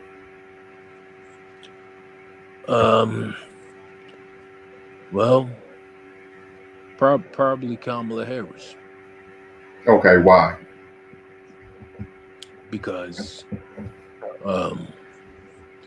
like Trump said, if he doesn't win by a landslide, he won't win at all, because they'll fudge the vote, right? So you believe that that's true? I won't put anything past anybody, to be honest with you. Well, because here's the thing for me. I'm not going to substantiate that, because there's no evidence to substantiate that claim. I mean, you have to understand that in the states that Trump claimed, there was subterfuge taking place in terms of the tallies of the votes. These were states that were Republican-led. These were states in which the individuals who were responsible, right, for tallying the votes were Republicans, right? So that. I mean, once again, these are his people. These were his people, and they still was like, bruh, like there were judges that he appointed, right, while he was president. He took a case. His lawyers took the case to the judges that he appointed. They said, "I'm sorry, bruh, there's nothing here to substantiate the claim that people were that votes were being, of course, counted or not counted, thrown away, so on and so forth." So I can't allow that type of narrative to be promoted on my channel, because there's no evidence to substantiate that it's true. Yeah, that's true. And I know that, the Republicans were so-called in charge of counting the vote, but there were mail-in ballots, right? But there have always been mail-in ballots. That's nothing new. Well, it was extra mail-in ballots this time around because of the COVID, right? I don't know, right? But what I do know is they went to court, and the attorneys that he appointed while he was president, or not attorneys, judges that he appointed while he was president, found that there was no wrongdoing. Once again, by the people who were running that were responsible for, of course, running the election in these states, which were Republican states, and the individuals who were running these elections were Republicans. So it's like, what the French toast are we talking about? Right. Yeah. I mean, I guess it's just a conspiracy theorist in me, but something felt a little fishy about the whole situation. Well, I mean, I and I think don't put what was anything fishy about past it is the fact that, they kept saying it. I think Farrakhan stated once, and this is why I'm quoting Farrakhan, but he said that a organized lie is more effective than a disorganized truth. So the fact that they kept saying it over and over again, that they were putting up, they had signs and hashtag stop the steal, made some people saying, hey, maybe something really is going on, when that wasn't the case whatsoever. Now, we actually had situations in 2000, 2004, 2000 in Florida, 2004 here in Columbus, Ohio, where there was subterfuge taking place where they were trying to prevent people of color, particularly people in Black communities and neighborhoods in Franklin County, Ohio, in Dade County, Miami, Florida, from being able to vote, right? Because they felt that these were polling places that would go high for Democrats, and they didn't want, of course, that Democratic candidate, presidential candidate, to win the election. So those are actually situations that were documented, right? But once again, there's been no independent verification of the claims that the Trump campaign made regarding the fact that there was subterfuge taking place in terms of why he lost the election. Yeah. Well, we just know that, all throughout the history of the country, that there has been underhanded stuff that's been going on. So to think that all of a sudden, but the underhanded things that took place were things against us, right? Not someone who was an avowed white supremacist. So, I mean, we have to look at that. Like, there have been injustices done towards us. I can't think of a time where people who articulated white supremacy were done unjustly in this country. Can you think of a time? And I'm gonna bring pro women on that. Pro woman, prolific, pro life, pro everything, pro about that life. Can you think of a time in this country where someone who articulated and promoted white supremacy was treated unjustly in this country? Well, first, thank you for having me. I'm surprised you had me back on. Last time you didn't, you know me, I don't trip like that. Cut me off and made me wrong. That's another thing. I have a lot to say. When's the last time somebody in this country who promoted white supremacy was treated unfairly? Can you think of a time in this country since its inception, so we could say 1776, because people get up in arms when you say 1619, in this country that promoted or opined or articulated white supremacy was treated unjustly in this country? What I would say is, if somebody was a danger to an agenda, or maybe got out of line or didn't quite run the play, and I had a comment about I saw that Deshaun Watson thing, and I have a comment about that, as well as black male image in football. Mm-hmm. But if somebody doesn't run the play as expected, somebody gets out of line maybe a little bit.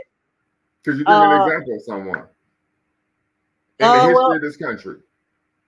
Somebody in the history of this country who that was an avowed white supremacist who was treated unjustly in America. Abraham Lincoln. There you go. Well, he wasn't treated unjustly. He was killed by a lone gunman.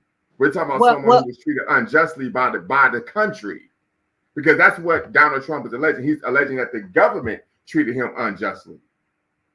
Yeah, he's alleging that he's been persecuted, not prosecuted. Right.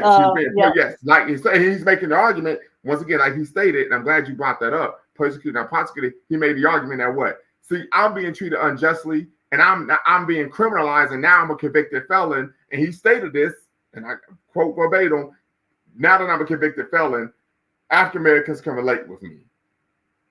This is actually what he said. So, but once again, the question is, when in this country has an avowed white supremacist been treated unjustly by this country? I would have to say Abraham Lincoln. I mean, what's more unjust than to have your brains blown out? Well, so, but once again, I said once again by the country. Once again, John Wilkes Booth was a civilian who acted on his own, and you have to think about that before this, the president, there wasn't a Secret Service detail assigned to the president before that time. But once again, we're talking about by the country, not an individual who has an axe to grind because they lost the Civil War. We're talking about once again by the country. John Because F. this Kennedy. is what Donald Trump is alleging. Yes, John F. Kennedy. And then the whole thing with Lincoln is there was a climate that was created that allowed John Wilkes Booth to do what he did. And then people have argued, and you can get into this more with your credentials or whatever, Bakari, that allowed him to do what he did. So Lincoln's a good one. Well, no, hold on. One, you said John F. Kennedy. John F. Kennedy was not an avowed white supremacist. I don't think he liked black people very much, but he was not someone who was an avowed white supremacist. He was not articulating white hegemony. The second issue, once again, prior to Lincoln being assassinated, there was not a Secret Service detail assigned to the president. The second issue is the former Confederates, right? Confederate states all were pissed off based on the fact that they lost the war, right? But that wasn't a situation in which the government of the United States, right? We're talking about judicial, we're talking about legislative, we're talking about executive, conspired to assassinate or do Abraham Lincoln wrong. And it sounds like I'm caping for Abraham Lincoln. I don't even think highly of the guy. But once again, I'm making it very clear in terms of the state, not an individual actor. For example, if I went to pro-woman, and this is a colorful example, please don't be offended, and I assassinated you, right? I'm not acting at the behest of the state, even though the state may want me to assassinate you because from what I've been told, you be about that life, right? But once again, if I'm taking my own individual, right? So I'm talking about, once again, in terms of the state engaging in unjust acts towards someone who is a state actor who is an avowed white supremacist. I know of no instance in U.S. and American history where that's taken place. Well, again, and we can argue this till the cows come home. You can cut me off or do whatever. I would argue that there was a climate that was created that allowed John Wilkes Booth to act as he did, that allowed the Kennedy assassinations, the RFK assassinations, the King, all those sorts of things. See, you're moving the goalpost. I said someone who was an avowed white supremacist. John F. Kennedy and RFK were not avowed white supremacists. Dr. King was not an avowed white supremacist. So you're moving the goalpost. No, actually, I'm not. I'm talking about people who were a threat to white supremacy. No, you don't. Stop, please. Okay. Because you're moving. That's not the question I asked. I didn't say a threat to white supremacy. I said a situation in which the person was an avowed white supremacist. I mean, they were a promoter, a disseminator, a progenitor verbally of white supremacy, and the state did them wrong. Okay, so if I can, not someone who was a threat to white supremacy. Okay, so if I can finish my point, please let me finish my point. I sound like Trump. Let me finish. So in Trump's case, what I would argue is he did not run the play of white supremacy in the way that he needed to. So therefore, he had to go. So that is what I'm arguing. So I'm arguing that you still haven't answered the question. I said, in the history of this country, when has that happened? I did answer the question, actually, though. You haven't given me an example. I asked for one name in the history of this country. So white supremacists. But I'm telling you, those other assassinations were done for some of the same reasons that Donald Trump was mistreated. Once again, those other assassinations, I said someone who was an avowed white supremacist. JFK, RFK, Dr. King were not avowed white supremacists. They did not articulate white supremacy. I made this very clear. The second issue is one of the reasons why Trump actually won the 2016 election is because he ran on a campaign of white hegemony, bigotry, xenophobia, etc., etc. That's the reason why he won. Yeah, a white backlash. White backlash.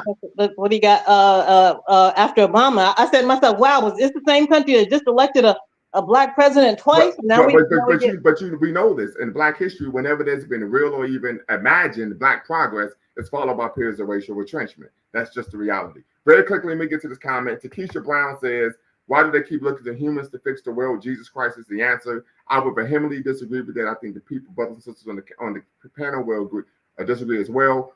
You're thinking of religion. Religious issues don't solve political issues. For example, when we talk about the myriad of issues of social control African Americans have faced here in America, we're talking about beginning with chattel enslavement. We're talking about, of course, afterwards sharecropping. We're talking about Black codes, Jim Crow, and the new Jim Crow. These aren't situations that you could pray your way out of. These aren't situations in which divine intervention is going to solve the problem. I think one of the issues we have in our community is that our people tend to be so heavenly minded that we're no earthly good, right? So I think that is something that we need to, of course, be cognizant of. Now, pro-woman, you talked about, you wanted to very quickly try to interject the conversation about Deshaun Watson and the Black male image in sports. Go right ahead.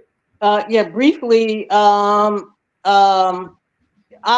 stuck my head in on one of the discussions, and you all were talking about D'Amico Ryan. I'm a little bit of a sports fan. I probably know more than the average casual woman fan, sports fan. So you all, D'Amico Ryan came up, and I happen to know when I was watching football that year, D'Amico Ryan was frequently mentioned by the announcers, and he was always heavily praised. Oh, he's going to be a head coach. Oh, he's such a great defensive coordinator, so on and so forth. And the next thing you know, he got a head coaching job at Houston, does well. CJ Stroud has the best year statistically for a rookie. Also, there's an intersection with CJ Stroud's dad. Sorry if I'm talking, I'm so tired. That's why I'm laying down. CJ Stroud's dad's issue of being in jail for 3 strikes, which is a Bill Clinton law. Yeah, I know about CJ Stroud. His dad robbed the bank and then carjacked somebody. Yeah.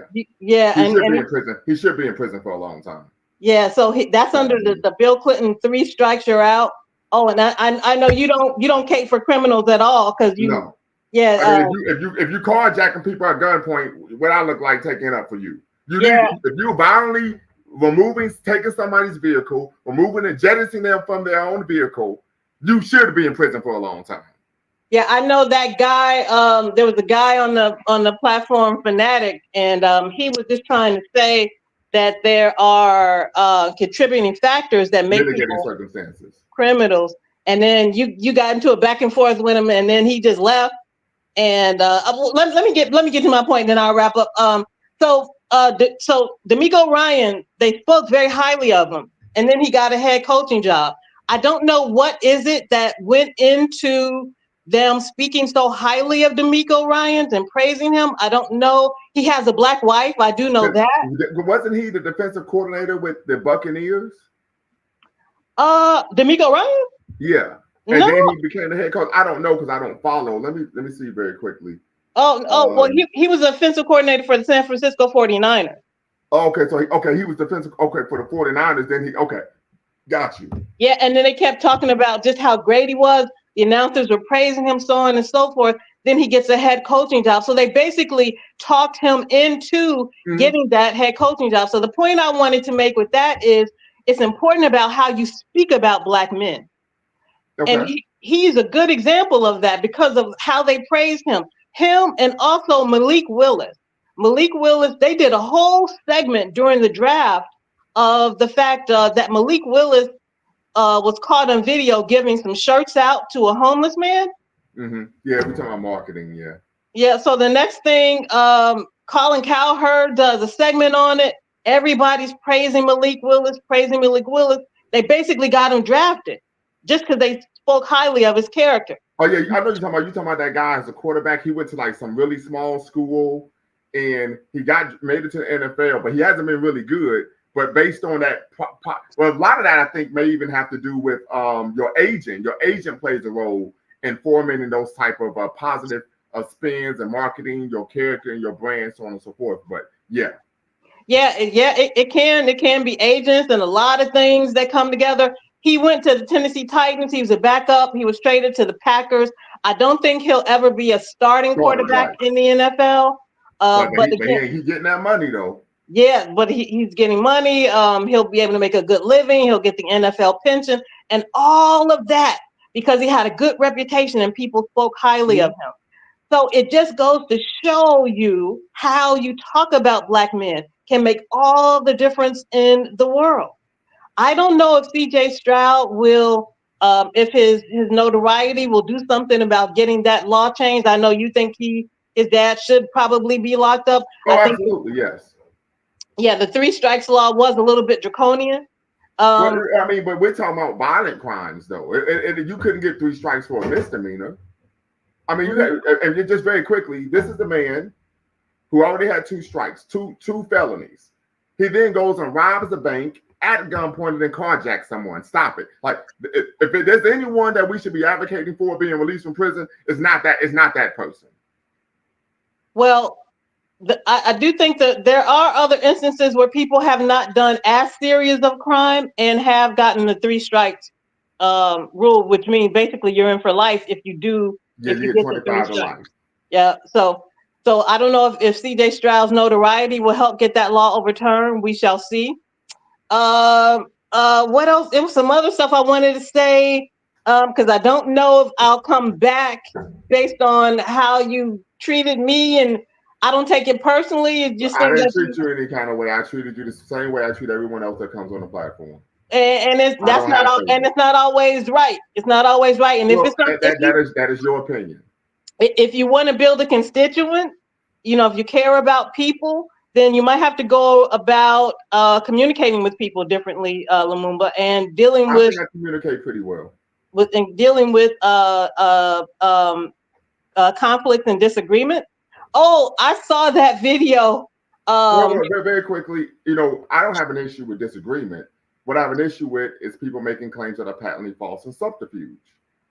This is, and I stated, I state this on every live I have. I'll go over the ground rules that Lumumba speaks. Diversity of thought, no epithets of any kind. I've had people come on my show and use epithets. I booted them off quick, fast, in a hurry.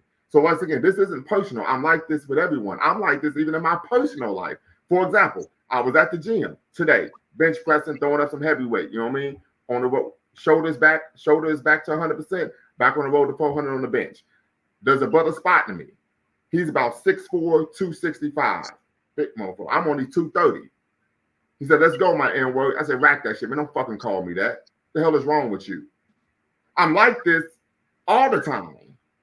Not just on YouTube. I'm like this in my daily life with everyone. I tell, hey, there's certain things I don't allow, I don't go for.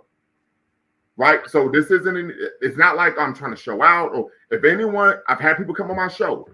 Brother Sandman can speak to this because he's been an active, very active subscriber. If someone makes a claim that's false, I will, hey, stop. Nope, we're going to address that. I can't allow that because this is my platform. It represents me. And if I allow people to disseminate misinformation, that reflects poorly on my character and my intellect and my scholarship.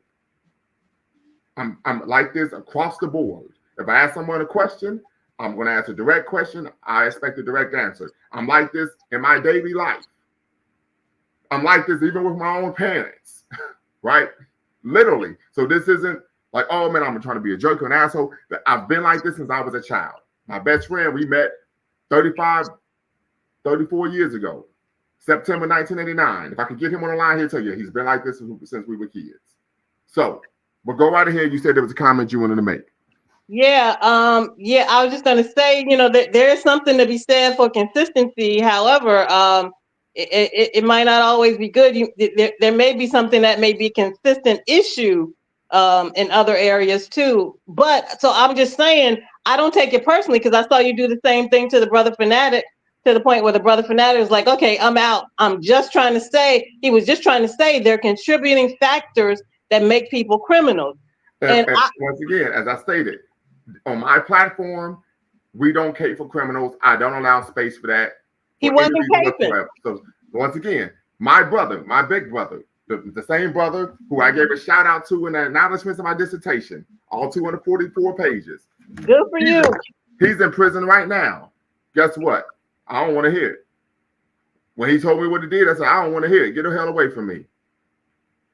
Once again, I'm consistent across the board. Some people are going to like it. Some people aren't. I don't care. I don't care about people liking me.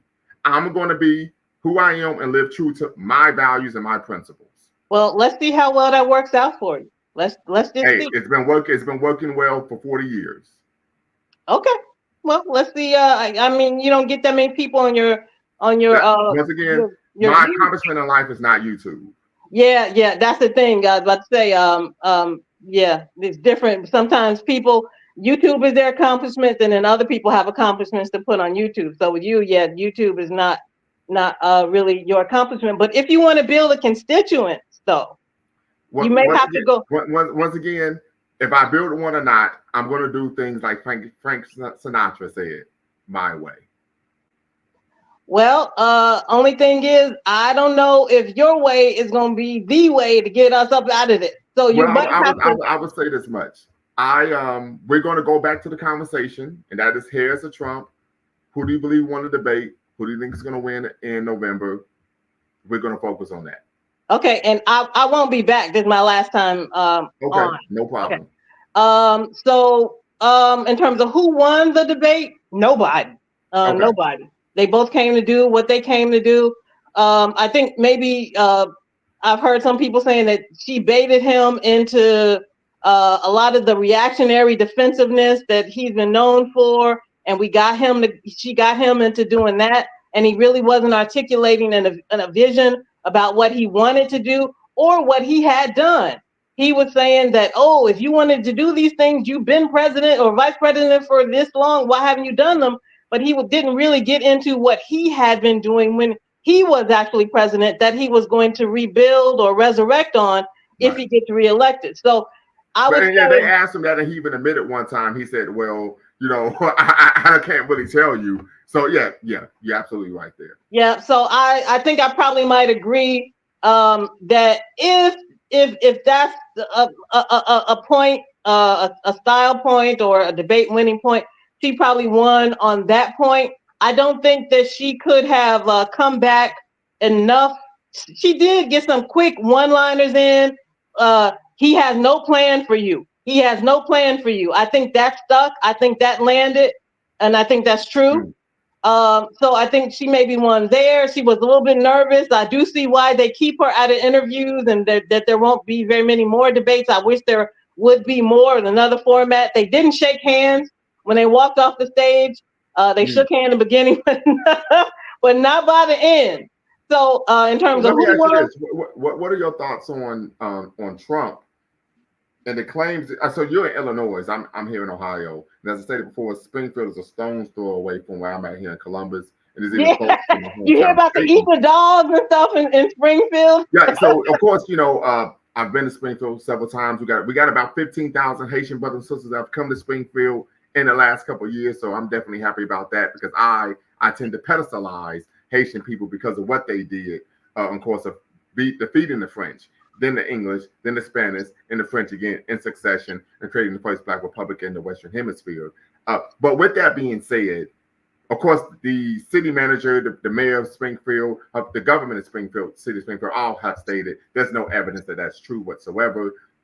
Some would argue that articulating such a position is rooted in anti-Blackness and seeking to dehumanize and even try to paint Black people as animalistic. What are your thoughts on making that claim? I saw some news reports where people were saying, I didn't get anybody where they were saying they ate my dog or they ate my pet, but I did see news reports where people were saying I saw them eat a rabbit from the park or something like that.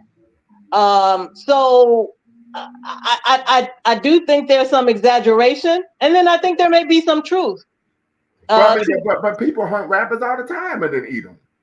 That ain't nothing new. I can recall in Malcolm X's autobiography, he talked about how his dad would actually hunt rabbits in the wooded area next to their home, and then kill it, strip it of its fur, and then give it to the mom to cook. We might not be used to seeing people just do it like right there. From what the news reports where people were giving their firsthand accounts, people were kind of doing it like right there on the spot. So I don't know. I can't recall seeing anybody snap a rabbit's head and gut it and do all that stuff like right then and there. So maybe we might not be used to seeing people do it right then and there. I do think there's some truth to that, and then I also think it's wildly exaggerated. But I didn't know that there were so many Haitian brothers and sisters in Columbus, in Springfield. Yeah, I've been to downtown Columbus. Downtown Columbus is really pretty. Not as pretty as downtown Chicago. It ain't Chicago. It ain't Chicago though. Now I'm accustomed to Chicago. When you pretty, you say pretty. Yeah, I couldn't give Columbus downtown pretty compared to Chicago. But Chicago's my favorite city. But that's a conversation for another day. Yeah, so Columbus is cute, just not as cute as Chicago. But yeah, it's interesting that the Haitian people are being demonized, but then also the Venezuelan, and there are some Colombian immigrants. I actually had immigrants across the street from a house. I lived across the street from a police station here in Chicago, so I had immigrants across the street living outside the police station. I went and talked with some of them, and some of them are from Colombia. They're not all from Venezuela here in Chicago. Various countries, some from El Salvador even. But yeah, so that whole thing about Trump going to exaggerate it, and he's not going to need too many facts to really back up what he's saying. But I do think there is some truth to that. There are cultural differences. That's the other thing I wanted to say too before I go, in terms of things like Afrocentricity and things like that. Coming from this standard of living that we have, if I could do, I won't do it now because I don't have time. But if I were to do an experiment and I held up like a gallon of water, and I would ask everybody on the panel and on the chat, what's the first thing that comes to your mind about what you would do with a gallon of water? Most of us would probably say that's drinking water for the day. But for many of our African brothers and sisters who are being put behind a little bit of what I think is a decadent veil, we don't want to show the hardship. We want to show the $100,000 homes in Accra and trains in Nairobi, Kenya, and all that sort of thing. And we don't really want to see the hardships that our brothers and sisters are still living with, even today. So if I show you, I know what you're talking about. Yeah. Yeah. So especially in Ghana, talk about a rabbit. I call him my nephew. I put a guy through school in Ghana from when I visited. We did a service learning experience, and I ended up putting the school teacher in the class that we did the service learning experience with through school. And so I've changed at least one life there in Ghana. And that's what I'd like for people to start to think about. Maybe instead of opening a business, maybe take $3,000 a year and sponsor a family or sponsor one person, and you'll be changing lives for generations. But he showed me some video, and I'll wrap it up real soon. He showed me some video of a funeral for a coworker, and they were dancing. And I said, "Oh, that looks like a New Orleans funeral. We do that same thing here. We didn't lose all the African ways." That's something I say to him frequently. We didn't lose the way. So anyway, the funeral was for a guy, a security worker, and the security worker ate a rabbit who had been bitten by a snake. And then the guy died from the poison that was in the rabbit.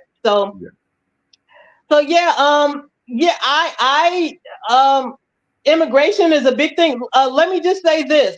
What I heard, and this will be my last point, and then I'll go, and I wish you the best, because I probably won't be back on.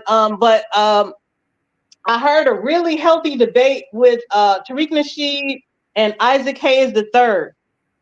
And it was about the Democratic Party and voting and so on and so forth.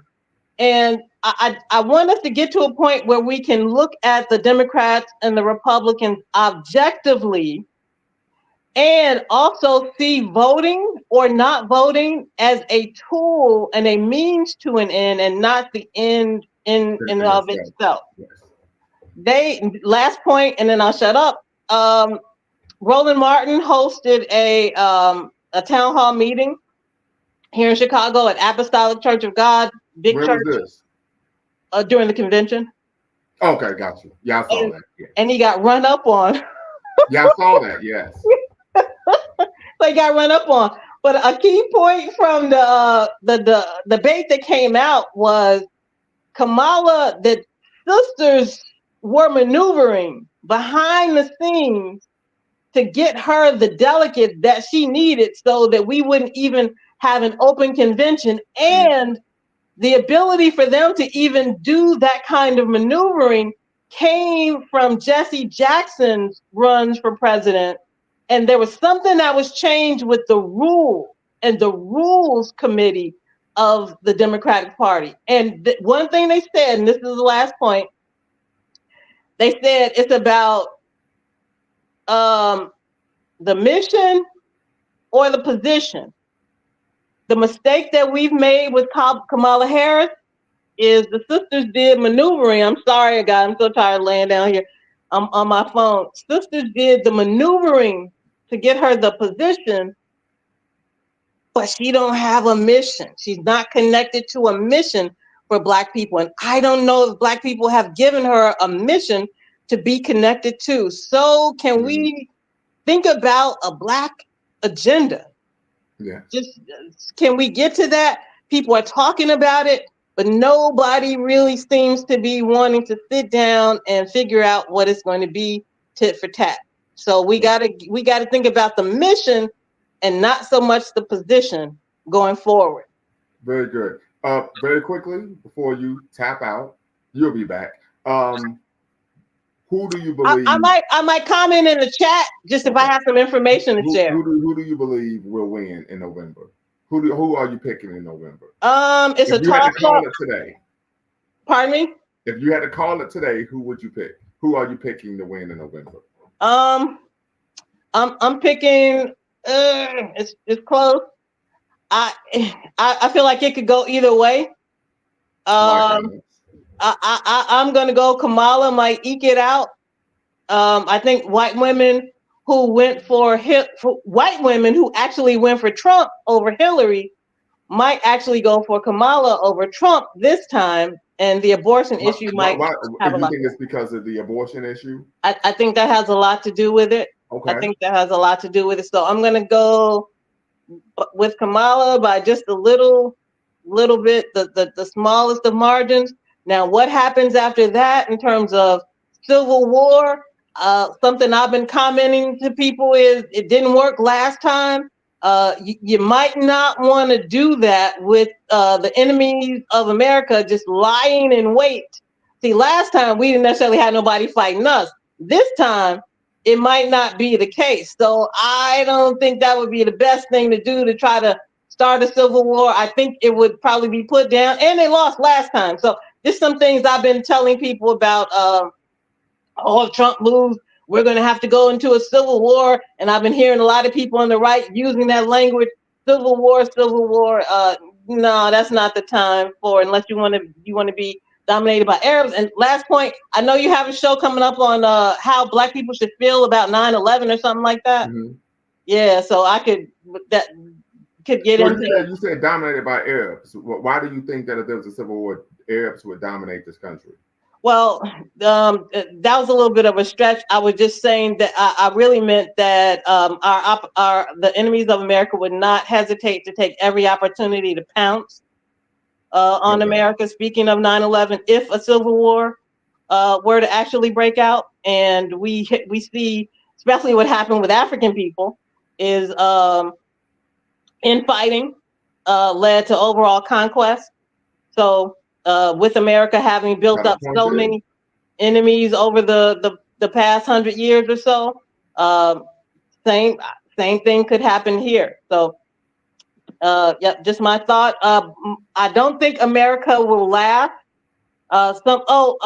You have to give me Dwayne contact information. I guess I could look him up online, because I may want to keep in touch with him. I may want to keep in touch with you too, Hamoon. But like if I need an expert to speak or something, I'll have you in mind. Okay. To have you maybe come out and speak, or if I need an expert opinion on something or something. But something he talked about was that we need to study European history as well. And I've learned in a socio-political philosophy class that I just finished up is that the social contract is what Europeans refer to as the basically the governing contract that they put the planet under as they committed European conquest of the planet. And so I don't think the world will last another year under another 1,000 years under the existing social contract. And I don't think America will last another 280 years under the existing American social contract. It's time that we have a renegotiation in terms. Many are saying that we're due for a third reconstruction. I tend to agree. What terms that we will negotiate, that is up for discussion, and that's why I say we need to be more about the mission than putting certain people into position. So I'm gonna say this much, and you're agreeing with me a lot today. You talk about that social contract. We know Charles Mills calls it the racial contract. I talk about that ad nauseum in my dissertation. I asked you. I remember I asked you. Chapter 2. I asked you on the show you had with about Candace Owens, and you said you hadn't heard of the Charles Mills racial contract. No, you're misquoting me, because he provides the basis for the position that I take in my dissertation. I argue that there's a Charles Mills who talks about the racial contract, and I argue that there's a racial contract in higher education. That's the argument I make in my dissertation. And as a result of this racial contract, this is why Black culture centers are needed and necessary, as they provide an oasis of Blackness in a desert of whiteness. Oh, okay. I thought you said you maybe it was a misunderstanding, but I thought it's on that Candace Owens show, and I commented, had you heard of Charles Mills and the racial contract? So maybe it was so I'm sorry if I've misquoted. Yeah, matter of fact, I can quote very quickly. I argue that Black culture centers challenge the codification and canonization of whiteness in higher education as human and Black as subhuman in 3 distinct ways: epistemologically, ideologically, and spatially, as Black culture centers serve as a decolonial counterspace of identity and resistance to the isolating Eurocentric behavioral expectations and materiality of historically white institutions, campus ecology, via the concept of maroonage,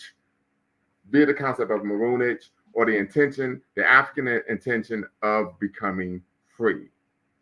Right? So this is, yeah. Oh, okay. Great, because that's a pretty big deal. What Charles Mills did using the social contract to talk about race, that's like really revolutionary, but I hadn't heard of it. And Charles Mills taught at Northwestern and U of I here in Chicago, and I never saw Charles Mills at the Center for Inner City Studies or over at Hakeem's place.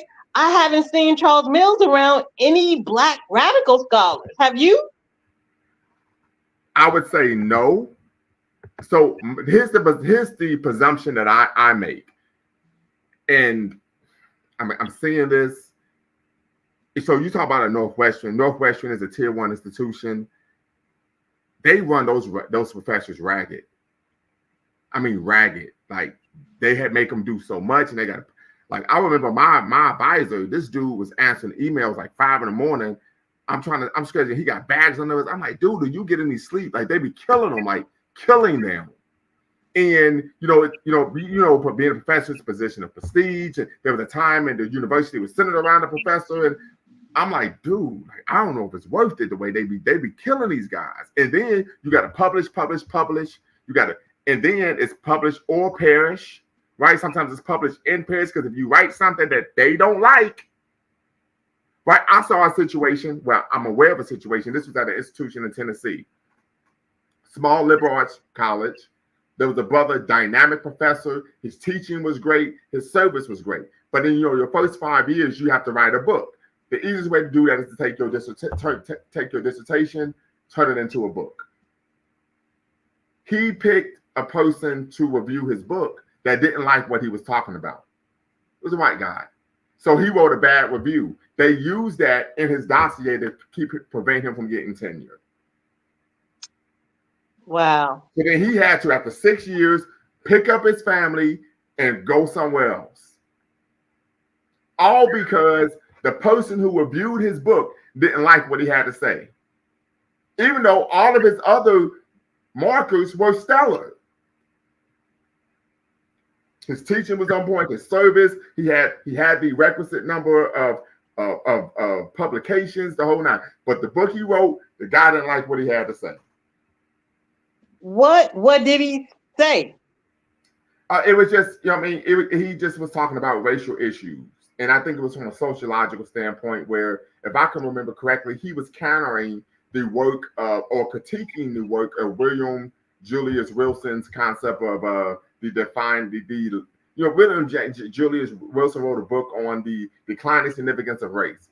And he wrote a book arguing that, of course, the claim that Wilson made was apocryphal, right? And once again, the issue was the individual who reviewed his book was a conservative white guy. There you go. Mm-hmm. He writes a bad review, get this out of here. He didn't get tenure. So then he had 1 year while he's working at the institution to apply to jobs all over the country to try to what? So he's not unemployed. And then, of course, he had to move his family. And the students were protesting on campus like, this dude is great. He's phenomenal. Didn't matter. This is the way we do things. He didn't get tenure. He's out of here. And jacked up. I believe you. And this is why I was saying that I've heard people, Tony Martin told me himself out his mouth. Now, I know he eventually did get tenure and stuff, but he told me himself, I have problems with the Negroes in my department. I remember hearing Tony Martin say that exactly out his mouth. Mm. So I've heard Malifa Asante, I've heard radical revolutionary professors say they have problems. Yeah, and part of the reason is the culture of higher education is integrationist in nature. So when you go, I mean, you've been there, like most of the black people are in relationships with white people. And that one on education we were going to do, I was going to show my Black Studies book. Oh, I'm still going to do it. I think I pushed it back to Sunday. Oh, okay. But my Black Studies teacher was one of those feminists that sister is talking about in the book. Oh, she was just so happy that Meghan Markle was going to marry Prince Harry. Oh my gosh, she was just so happy. So that's what you find in academia today. People are just sick. And a lot of scholars argue that that's why Black students have a tough time actually matriculating through, because when they come to the institution, naturally you're going to gravitate to people that you have things in common with. One would be race. But then when you meet the Black people and they're not Black-minded, it turns you off and you find yourself in a situation where you feel alone and you don't have anyone to help you navigate through the institution. Yep. And now I'm a little bit more mature. I know how to kind of navigate and I know when to hold them and when to fold them and what battle. But if you're 19, 20, 21, you need that type of support. You need someone there who understands you, your worldview, your perspective, what you want to accomplish personally and professionally. You need that when you're a young kid, when you're a kid. Yep. And that's why one of the reasons why I didn't graduate from college and stay in college when I went to college out of high school. I went to Drake University in Des Moines, Iowa. And it's funny, our freshman orientation, they had a prominent minister speak. And I remember him trying to give us game. And I didn't know it then, but I know it now. And I remember him telling us things like, I almost feel sorry for you. What you're going to have to go through dealing with these whites on campus. And remember, everybody who smile at you ain't your friend. So now I understand what he was trying to do. But then at 18 and 19, I did not. But yeah, that's one of the reasons why I didn't finish college when I went after high school. I found it to be very sociologically hostile. Yes. Only about 60 Black students out of maybe 4,000. We all knew each other. Mm-hmm. And most of the Black males were there on athletic scholarship. Except for one guy. And you talking about sociological. See, now we vibing. See, I know. See, See, pro woman, prolific, pro life, pro professional. You all right? Progressive. You're all right when you want to be all right? So here's the thing. I discussed that in my dissertation. I talk about sociologically, it creates an expectation in which the black men are what? Labor, right? They aren't valued for their intellectual prowess. And so what happens is it creates a incubator in which people are accustomed to black men not showing up, not being in a space where they're providing any type of intellectual contributions. And so then what happens is, he might come back. Then what happens is when you meet black men who are able to challenge and engage intellectually, people lose their minds. Oh my God, what is that? He's a boogeyman. Like, I mean, literally, I've seen this. I discussed this in my dissertation. That's why your voice is going to be so important, Bakari. That's why I said I can't wait to see what you do in the world, and I can't wait to see what the world does with you. Will they know what to do with you? One thing I would say, though, is stay down with the streets, because you're going to need us. We may not have peer review papers, and we may not have conducted studies. You ain't gonna let that go, are you? No, I'm not gonna let it go. I'm not gonna let it go. So we may not have done that. You grab on or something, you won't let go. No. You're the one. That's just that Chicago in you. That you're the one. I'm doing it my way. I'm doing it my way. Hold on. But so here's the thing. When I go on other people's platforms, I don't tell them how to run their show, even if I don't like the way they run their show. For me, that's just a matter of respect. Right, wrong, or indifferent. Right, and I have respect for how you run your platform. I try to make some concessions for things that you allow and don't allow, or like and don't like, even if I disagree. But if I'm cut off and I'm not allowed to make my point, and even worse, if I'm made wrong, just because you disagree and you try to make me wrong, or if you try to show off and show how much you know. I mean, you're speaking on an area. I don't grandstand, sister. Oh my God. That's all you do down here showing off. I don't. Well, and I give an example. I've stated ad nauseum on my platform that Brother Dwayne Omowale, even though I'm older than him, he is my ideological big brother. Right? When I first met him, and I said, man, I'm coming in contact with someone who knows a lot more than I do in terms of African history, the Pan-African movement. I said, man, we gotta be friends. Can you educate me?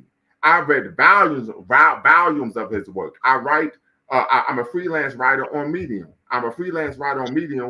Because he put me on game about doing that. Right. So once again, I don't grandstand. I don't. I believe you when you say you really don't believe that you grandstand, but actually you do. And you grandstanded with me the last time that I left the platform in the Nation of Islam. I was not grandstanding. You may feel that it was grandstanding, but I wasn't grandstanding. Well, I don't think that you were grandstanding, but trust me, you were grandstanding, and I don't take it so personally in how you were dealing with me. That's how you probably deal. I've seen you deal with other people like that on your platform, and you're grandstanding. It's like I was trying to say on the Nation of Islam Culture Community show before you ran me off. That I didn't run you off. You chose to leave. Well, that is an inaccurate depiction of what transpired. That is adverse to the facts. I didn't run you off. You chose to leave. If you cut me off, you don't let me finish my point, you try to make me wrong, then what's the use of me staying there? Once again, I cut everyone off, right? You are special. But on my show, I treat everyone the same. No, that's not, but is that a good thing to do, though? To cut everyone off? Well, for me, consistency is what is important, right? And I let everyone know that if someone makes a claim that is patently false, I will cut them off. Well, what I was saying wasn't false. This is something that I've been doing since I created this platform. And it's something I will continue to do. Matter of fact, I remember I went to the barbershop one day, try to get a little cut up, trim or whatever. And the brother he said, man, I watched your show. And he said, a brother used the N-word and you jumped in on him. Stop. I do not allow. I said we laughed about it, but he says you're like that in your everyday life.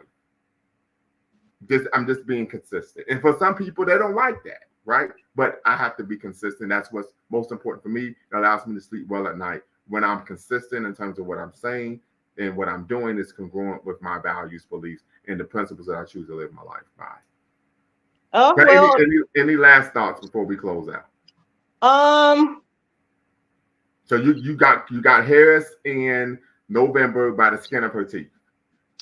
Yep. Now, what that means for Black people, I still think we gonna be catching it. She has said that she supports a study of reparations. I haven't heard her come out. We've been there, done that. We've been there, done a study. Right. So we don't really need to do too many more studies. There's quite a bit of data. Oh, let me just say this to get this fact out. Joe Biden signed an executive order that ordered a study of Black people and government contracts. Okay. Study was done, finding Black people are at the bottom of getting government contracts. Mm-hmm. So they come with a policy, and see, nobody's talking about this, with the Small Business Administration, which the head of the FBA was elevated to a cabinet position by President Obama and still has that position today. So the head of the SBA is a presidential cabinet position instead of a government agency position that it used to be. But the policy is not for Black people to actually really get more contracts. It's something ceremonial, like mentorship or something like that. Yeah, well, that's not going to get. No. So lastly, I just want to say you have to do things specifically for Black people. And here's why, as my phone is about to die. So if I look a little bit dimmer because my battery's going down.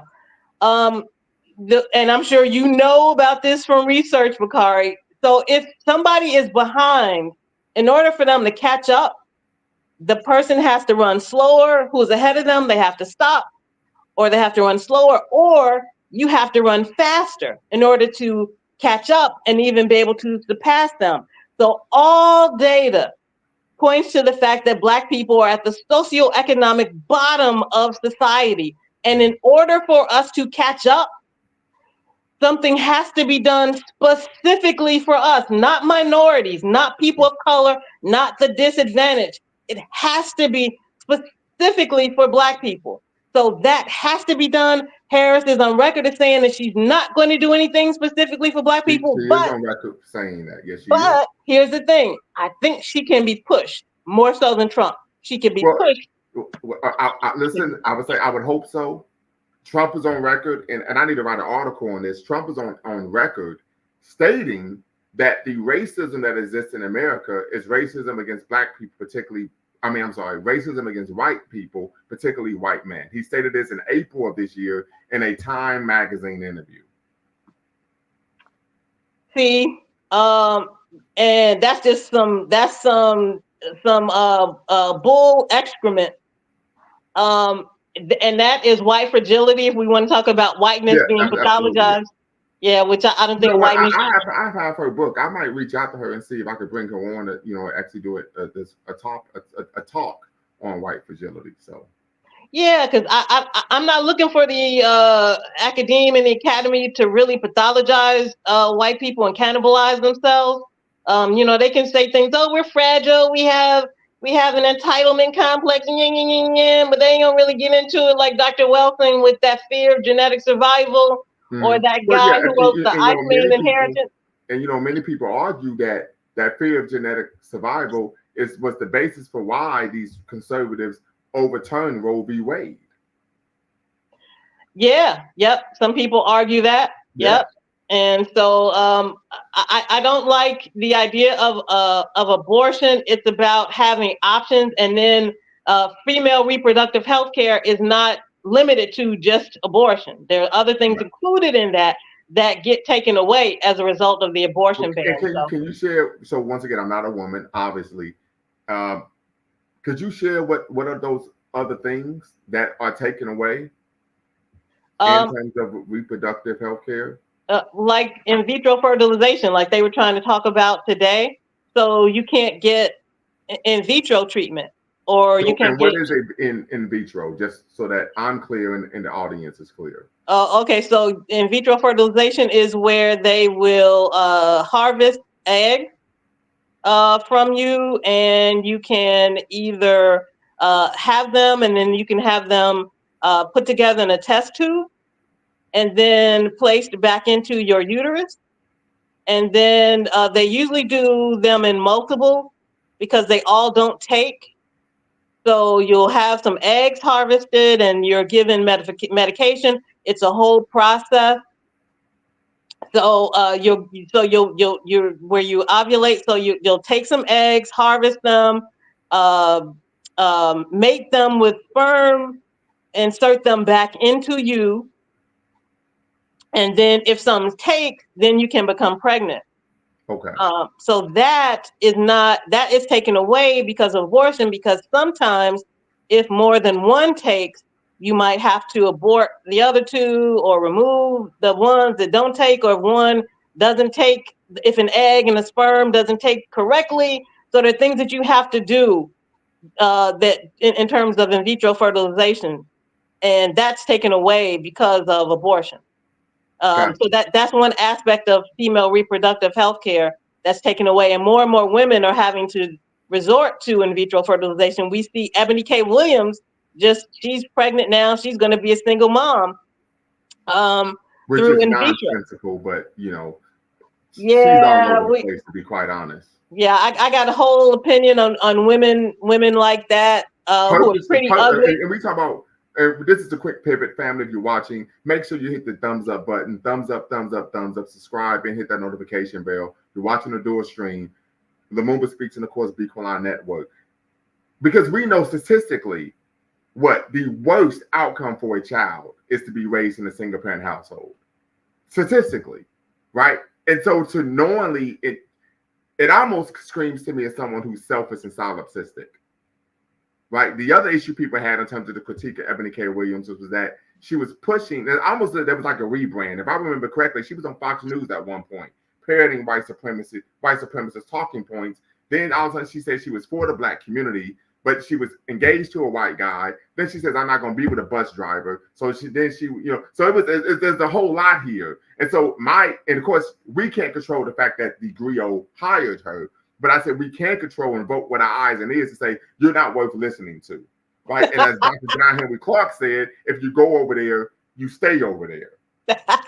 She has a degree in Black Studies too. No, I know she has a JD. She has a Juris Doctorate. She has a law degree. I don't know if she has a degree in Black Studies. She says she has a degree in Black Studies.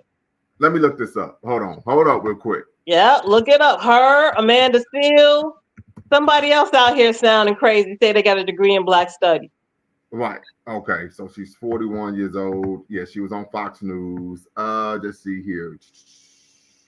She went to the University of North Carolina. Ooh, wait. Yep. She got a bachelor's in arts and community in African American studies.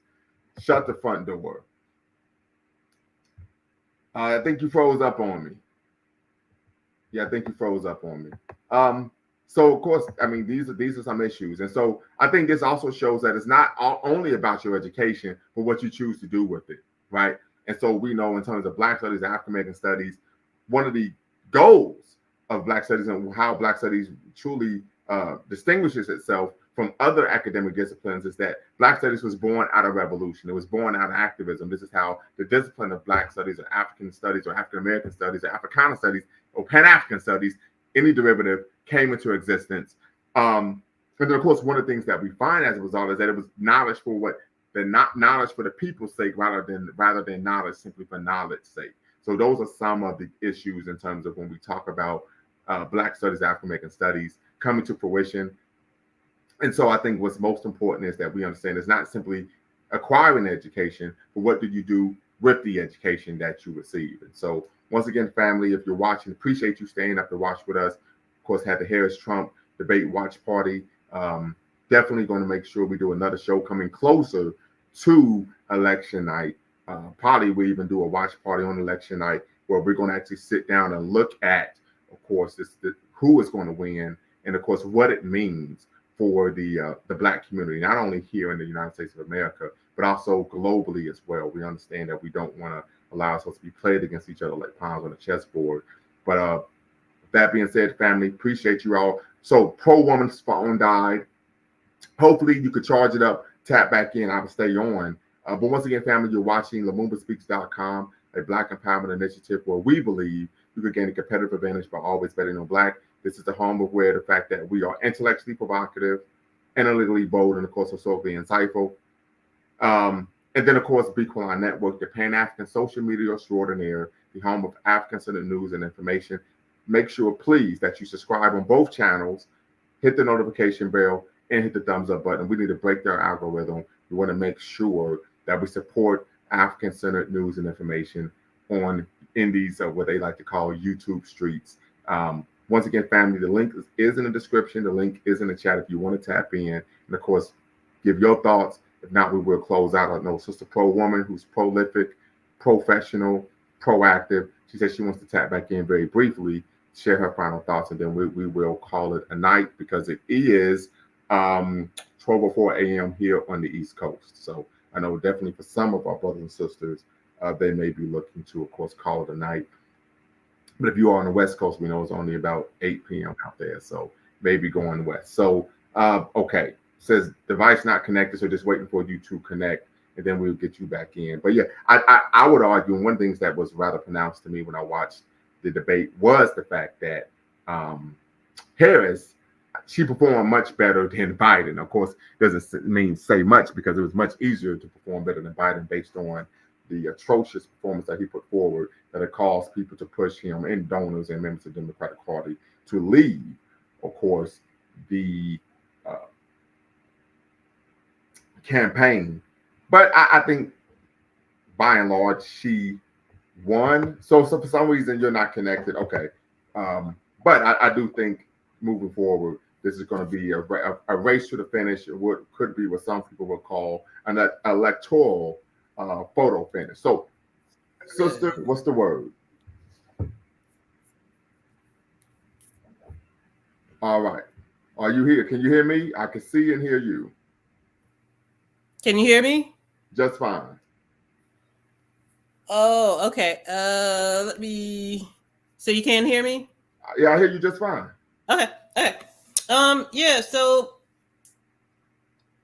Yeah, just to finish up. So you were just saying, what that she had that Harris performed okay compared to. I mean, she performed much better than Biden, but that's not saying much based on Biden's performance. I mean, but. Yeah, you know. And Trump he could have really hit hard about that. And he touched on it about that's why he's not here now because he did so bad. And right. That's why he's like, hey, you ain't running against him, you're running against me. So, but and he did make some claims that were just outright lies, that were apocryphal statements stating that, you know, they were able to, you know, execute the baby after it was born. And the sister who, she said, listen, there's no state in America where that's legally allowed. If someone did that, they would be prosecuted. So, but this is something that we find, I would argue since 2016 with Trump, is them pushing, you know, fear mongering. They're trying to use fear to draw people to the polls. And I think part of that's because maybe they don't have much to actually rest on in terms of policy, so on and so forth. So they're trying to scare people to the polls. And a lot of people, unfortunately, we know the American electorate, I would argue, isn't the most educated, you know, so they're able to get that off, right? I can recall, man, my age is getting me. I could go back 18 years when I was a sergeant in the Ohio Army National Guard. And one of my junior enlisted soldiers who was in my squad was like, well, I'm not voting for Obama. He's a terrorist. And I said, you watch too much Fox News. Well, I said, the guy's a junior senator from the state, junior senator from the state of Illinois, right? Like, what are you talking about? So they're able to play on people's ignorance. And we know, unfortunately, that America is a intellectually lazy country, right? It's easy to manipulate people here. And I think that's what they're playing on. Yeah, and then, you know, people are working. For example, I was coming home and my neighbor in the elevator, and I asked, hey, you want to watch the debate? He's like, I just got off work. I just played basketball. I got to walk the dog and then I'm going to bed.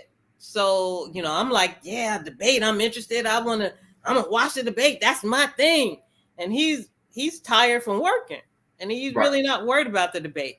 Right. And I will say this, and you can speak to this, we all can speak to this, brothers and sisters who are watching. When you have to work and you're working a labor intensive job, maybe even if it's a mentally exhausting job, intellectually exhausting job, there are times when you want to come home, sit back, eat, drink your beer, and be like, oh, it's exhaustive. It really is, if you just be honest. So I can understand that. We want to provide some grace for our community, but we do know we need to be engaged. I was having a conversation with some brothers at the gym, and this is something I do at the gym, family, where I'm working out, I'm trying to get a good pump, you know, want to take care of the body, but I try to actually foment intellectual conversations with the people I'm working out with, right? And one of the things I told the brothers is that, hey, anyone who doesn't want you to educate yourself, they do not have your best interest at heart.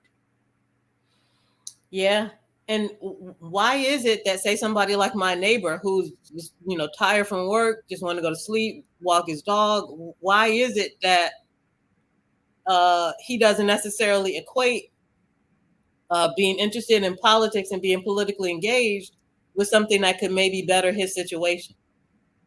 Why is it that, and what would it take for him to be engaged and interested in watching? I would argue, and this, of course, I'm spitballing here, but my thoughts would be that to do that, we would have to show a direct correlation between political engagement and social economic upward mobility. Right. I think that would be the issue. I know some people say I'm not going to be involved in politics. You know, we saw a sister post where just believe in Jesus that will solve the problem. And I always tell people, but you don't have to be involved in politics, but politics is involved in you. Politics plays a role in if you have a paved road on the street you live on. Politics plays a role in if you have a stop sign in the street, or if your trash is picked up, right? The amount of taxes you pay on your home, or if you pay a tax for what city you live in.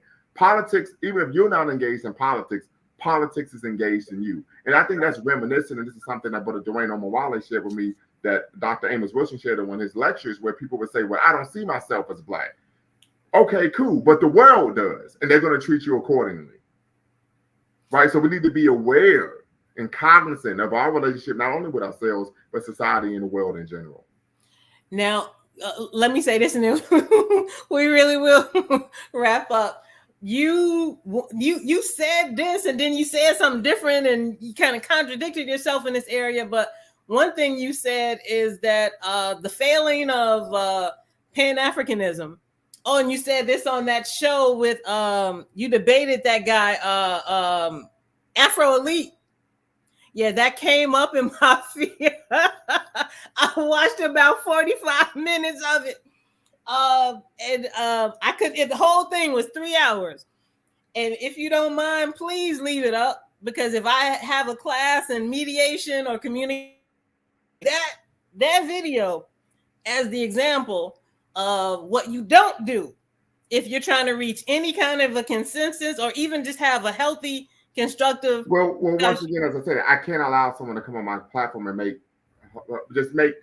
patently historically false statements. I mean, he was just saying things that were just completely false. I had to interject.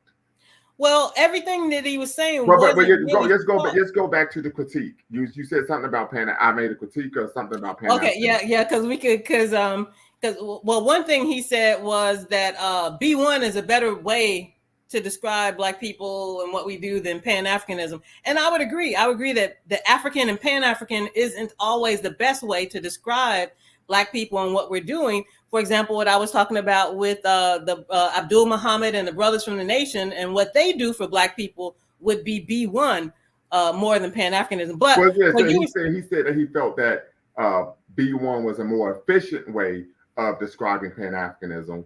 But then in the same vein, he stated that he disagreed with Pan-Africanism. And then when I provided the definition of what Pan-Africanism was, he then said, well, I agree with that, and we should just call it B1. So that was a contradiction on his end.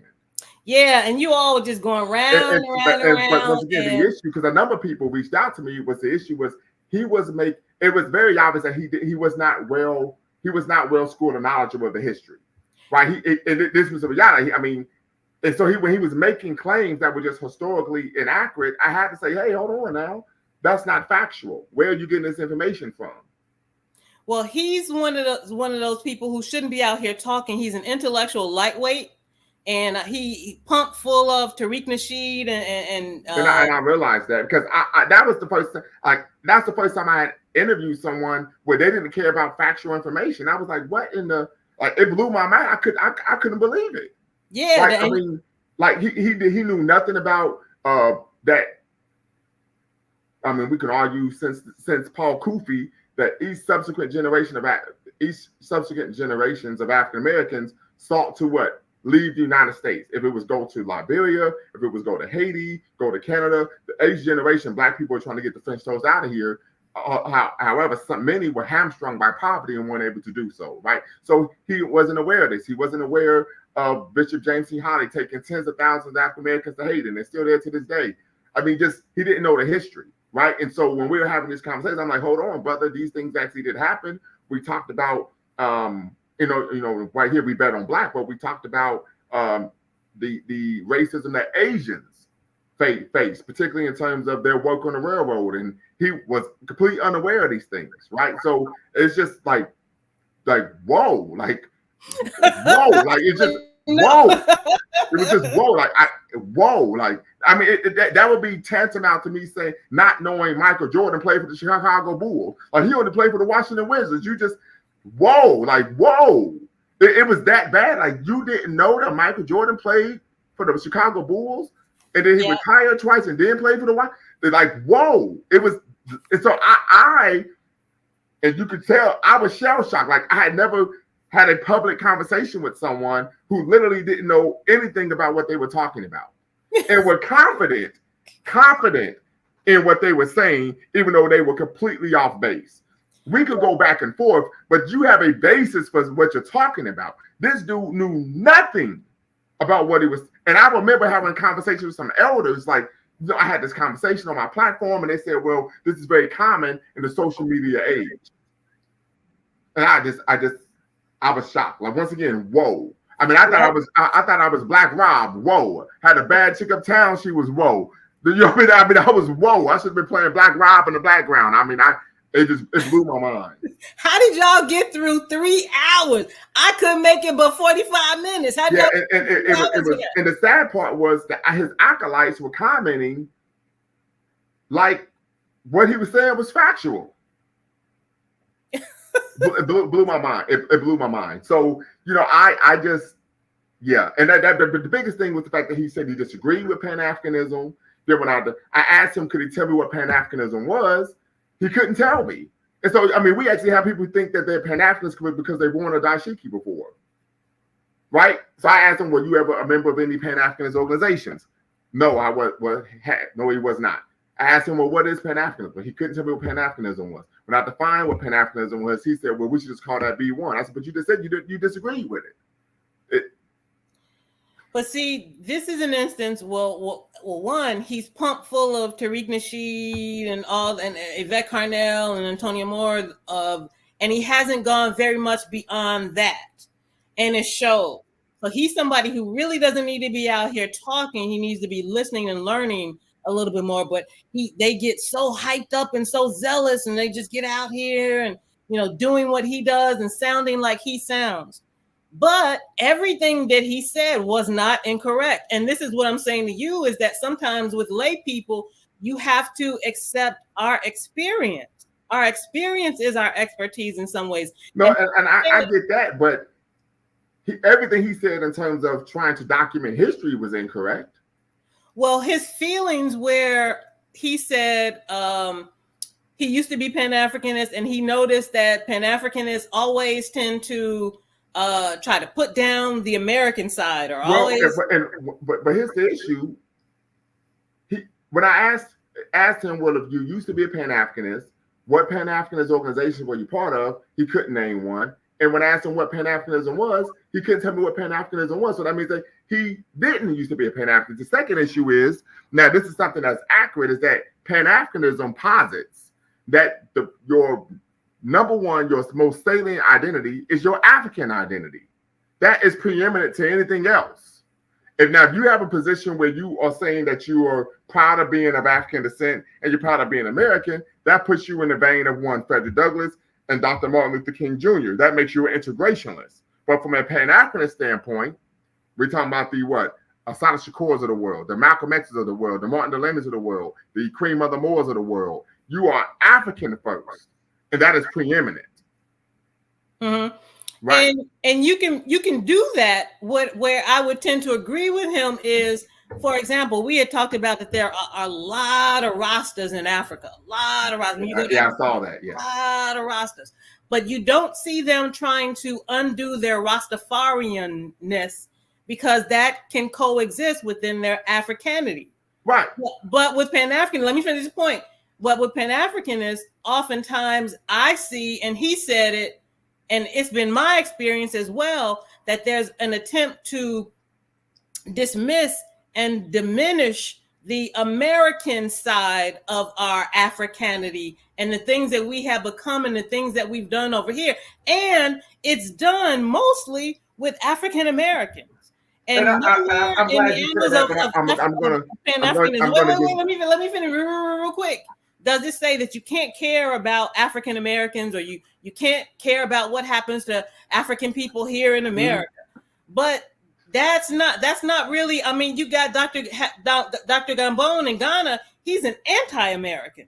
His goal is to never come back to America. I remember he sent me an email talking about he was going to do a class and how to be anti-American, asking for money for the class in American dollars. Right. So anti-American. let me address this. W.B. Du Bois, we know about W.B. Du Bois. He asked a question, right? And so this book here I'm citing is Martin and Malcolm in America, A Dream or a Nightmare by Dr. James Cone. Dr. James Cone is the progenitor of Black liberation theology, right? In his book, in the introduction, he provides a historiographic overview of integrationism and Black nationalism in African-American intellectual history. And he argues, no one said that the dilemma that slavery and segregation created for Africans in the United States as sharply and as poignantly as W.E.B. Du Bois. In his classic statement of the problem, he spoke to it as a peculiar sensation, a double consciousness, two souls, two thoughts, two unreconciled strivings, two warring ideas, and one dark body, whose dogged strength alone keeps it from being torn asunder. The two-ness that Du Bois was describing stemmed from being an African in America. Here, then, is the dilemma he wrote in The Conservation of Races.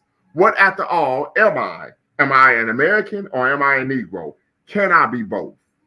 Integrationist thinkers say, yes, you can be both. Nationalist thinkers and Pan-Africanists, they argue, no. They have rejected the American side of their identity and affirmed the African side, saying, no, we cannot be both. They have contended that 244 years of slavery, followed by legal segregation, social degradation, political disenfranchisement, and economic exploitation means that Blacks will never be recognized as human beings in white society. America isn't for Blacks. Blacks can't be for America. The nationalists argue that Blacks don't belong with whites. The whites are killing Blacks generation after generation. Blacks should therefore separate from America either by returning to Africa or by going to some other place where they can create social political structures that derive from their own history and culture.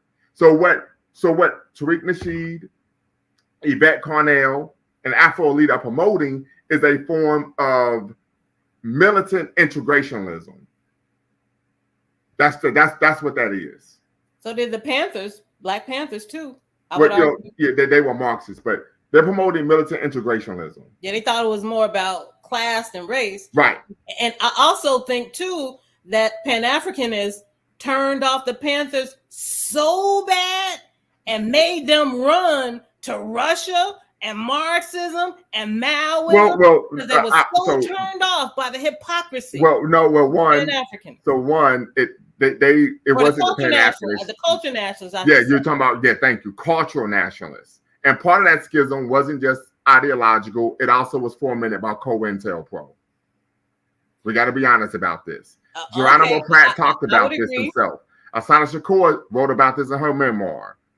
Right? And Elaine Brown wrote about this in her memoir. A lot of that was because there was a time where they were actually working together. The cultural nationalists and the Black Panther Party. And then what transpired was go COINTELPRO got involved, and ego played a role, into where COINTELPRO were writing letters back and forth to each organization, posing as each organization, instead of them having the humility to say, hey, did you write this letter saying these things? They turned on each other without even having a conversation. And here's where you have to accept as a historian, you should be able to, do what you're doing. You're talking in your area of expertise.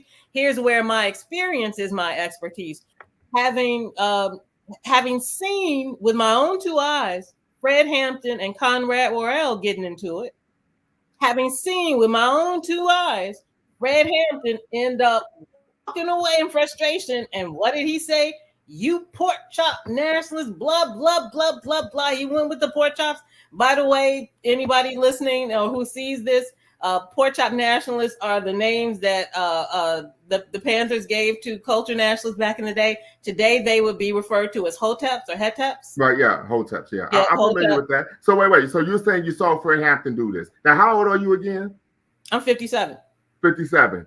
So that means Fred Hampton passed away in 69. No, Fred Hampton Jr.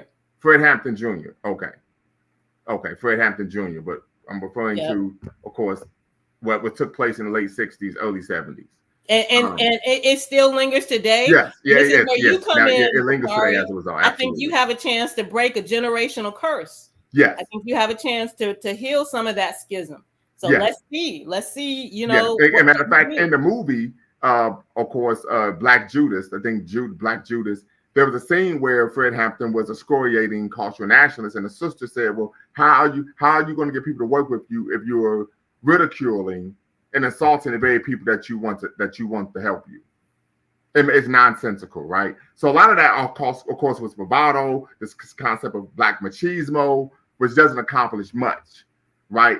Malcolm X, and some of it was just flat out hypocrisy from the culture nationalists. That's why they turned. And the Panther Party as well, though. And the Panther Party. Yeah, and you admitted this, Bakar. You said it in that video with Afro Elite that we're going to have a harder time gaining the hearts and minds of Black people because we haven't done things to meet their material needs. You've also said that Pan-Africanists tend to be ivory tower intellectuals, referring to the ASCAT crew. Yes. I talked about, the fact that oftentimes, he says, my work, and I wrote about this in my master's thesis, that Pan-Africans tend to intellectualize issues rather than actually solve them, right? Yep. And so when I was a member of my nonprofit organization, the CAU Coalition of African Unity, we don't understand that part of the work that we're doing is intellectual in nature, right? We need to educate ourselves, but we made sure that we were addressing the material needs, right, of our people in a multitude of ways. If that was working with the West State Youth Task Force, to where we had a Juma Mosi Shule, if that was doing school cleanups, if that was, actually organizing and raising funds so that we could do back to school supply giveaways, things of that nature, right? Those are the type of things we were doing to address the material needs, right? We were even doing free job readiness workshops. For crying out loud. Come in, get your resume revamped. We're going to help you with an elevator speech, polish up your interview skills, because our focus was on addressing the material needs of people. Because, hey, if you actually able to make more money and have a disposable income, you can use that income to address and support initiatives in the Black community. Yep. Right. So we really thought from a logical standpoint, and we were independently operated, independently funded. We didn't receive money from any outside institution. Everyone in the organization worked, and we took and our dues were only $10 a month, but we were able to raise thousands of dollars in a very short period of time. So so I'm very proud of the work we was able to do in the CAU, the Coalition of African Unity, which was a Pan-African organization that was, of course, modeled after Malcolm X's Organization of African American Unity. Now, and were you working for African people here? That was with African Americans? Yeah. That's when I was living in Dayton, Ohio. Yes. Oh, okay. And that was yes. Okay. Yeah. Well, I think it's great. If, resurrect something like that, or do that again, or absolutely. Because what we have to do, it needs to be practical in nature. It has to be, right? We can start to philosophize, and it's like, well, because people, especially when you're working with young people, they're going to tune out. Yeah. If this isn't addressing the issue I have in the here and now, and I gave an example of how, oftentimes, once again, Pan-Africanists can tend to want to proselytize rather than address the issue. If the brother tells you, hey, I need help prepping for a job interview, or I don't have clothes for an interview, and you start talking about the greatness of the Haitian Revolution, you're not addressing the issue, right? So when I was doing my work with the African American Male Initiative and a culturally educated sisterhood at St. Clair Community College, that was an issue students had. Hey, I'm about to graduate. I've been, you all helped me matriculate through. Now I'm about to graduate. I'm out on the job market. I don't have any job. I don't have any interview clothes. No problem. We was able to connect with a nonprofit called Clothes That Work, where you could go in, you see a tailor, they fit you, and then you walk out of there with 3 outfits for free. Yeah. Right? So addressing actual material issues, addressing actual needs, not philosophy. Right? And in fact, I was having a conversation with a sister, and she was talking about how, one of the issues they thought when I applied for a job was that, I was going to try to proselytize. And I said, well, actually, no. I said, if you really want to proselytize, just address people's needs. That's the best way to try to proselytize. It's just to address people's needs. And she said, yeah, you're right. Yeah, because I'm a Christian. And if you just address people's needs, they're automatically going to want to learn more about what is the impetus for why you're doing the work that you're doing. So you ain't got to talk about it. You ain't got to bring it up at all. Yep. Or if you want to do, because another thing I've heard culture nationalists say is that you have to do a thorough cultural re-education first. And I argue one of the more powerful forms of education is modeling. Yes, I was going to say the same thing. Absolutely. If so you put model. Yes. Matter of fact, I talk about this. See, this is why we're here. Like I told you, you all right when you want to be all right. I mentioned this in my dissertation. How same for you. I mentioned this in my dissertation, how you don't have to be didactic in helping students learn their history and culture in the Black Culture Center. The space in itself is an incubator, right, for asynchronous learning. The fact that they're there, they're going to begin to soak up and then start asking questions and become more in tune and interested in what it means to have a Black or African-centered identity. You don't have to be didactic in nature. All you need to do is what? Model the behavior. Right, we know this with children. You see a child acting a certain way, you say, well, they learned that at home. Right? Yep. So we got, for example, my son has been known for being gregarious. He's an extrovert, extremely articulate, and very confident. Some would call arrogant. I wonder where he gets that from. Where the hell does he get that from? Where right? He get that from? Wow, I can't. So one day, this is back when my son was like 6 years old. We're on campus at the Black Culture Center, and I had to go to the bathroom. He's sitting there, and somebody started talking to him, and they was like, "Oh, you reading that book all by yourself?" And he said, "Of course I am." Like, what did you expect? And they was like, "Man, you got to be Bakari's son." And they was like, "Man, he acts just like you." It just comes down to modeling the behavior. That's all. You don't have to be didactic. And I tell people that all the time. All you have to do is model behavior. And build institutions, programs, and processes to plug people into as you're educating them. Yes. And yes, you have to build programs to address the needs. That's a big issue. We saw that with what we would call the miseducation machine. So we created that West Dayton Youth Task Force, where we were doing that work on Saturdays at the Juma Mosi Shule. Right? These things are needed and necessary. Right? And so, but what that means is you can't play armchair revolutionary. You actually have to go out and do the work. And so I learned in working with young people, and this is some of the training I got in from, now I know this is actually, it works from the work that I've done. When you're working with young people, there should be very little talking. There should be a briefing, activity, and then a debriefing. Right? And we want them to be activity based.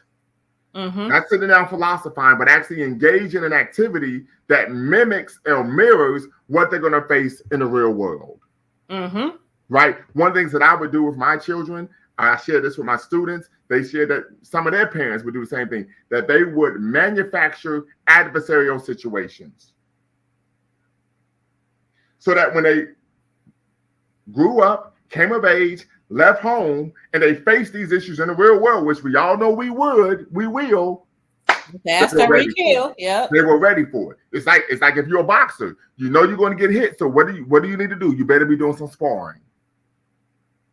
Because when you get out in the real world, people are going to be punching, they're going to be trying to press buttons, so on and so forth. I had a situation once, I was on the job, and a white woman actually was trying to get me to put my hands on her. She tried to create an argument with me. She was yelling at me in the break room. I said, hey, I need to leave. She blocked the doorway. Now, blocking an entrance when someone tries to leave is a crime in itself. It's unlawful restraint. I then said, you know what? I need to go to the bathroom.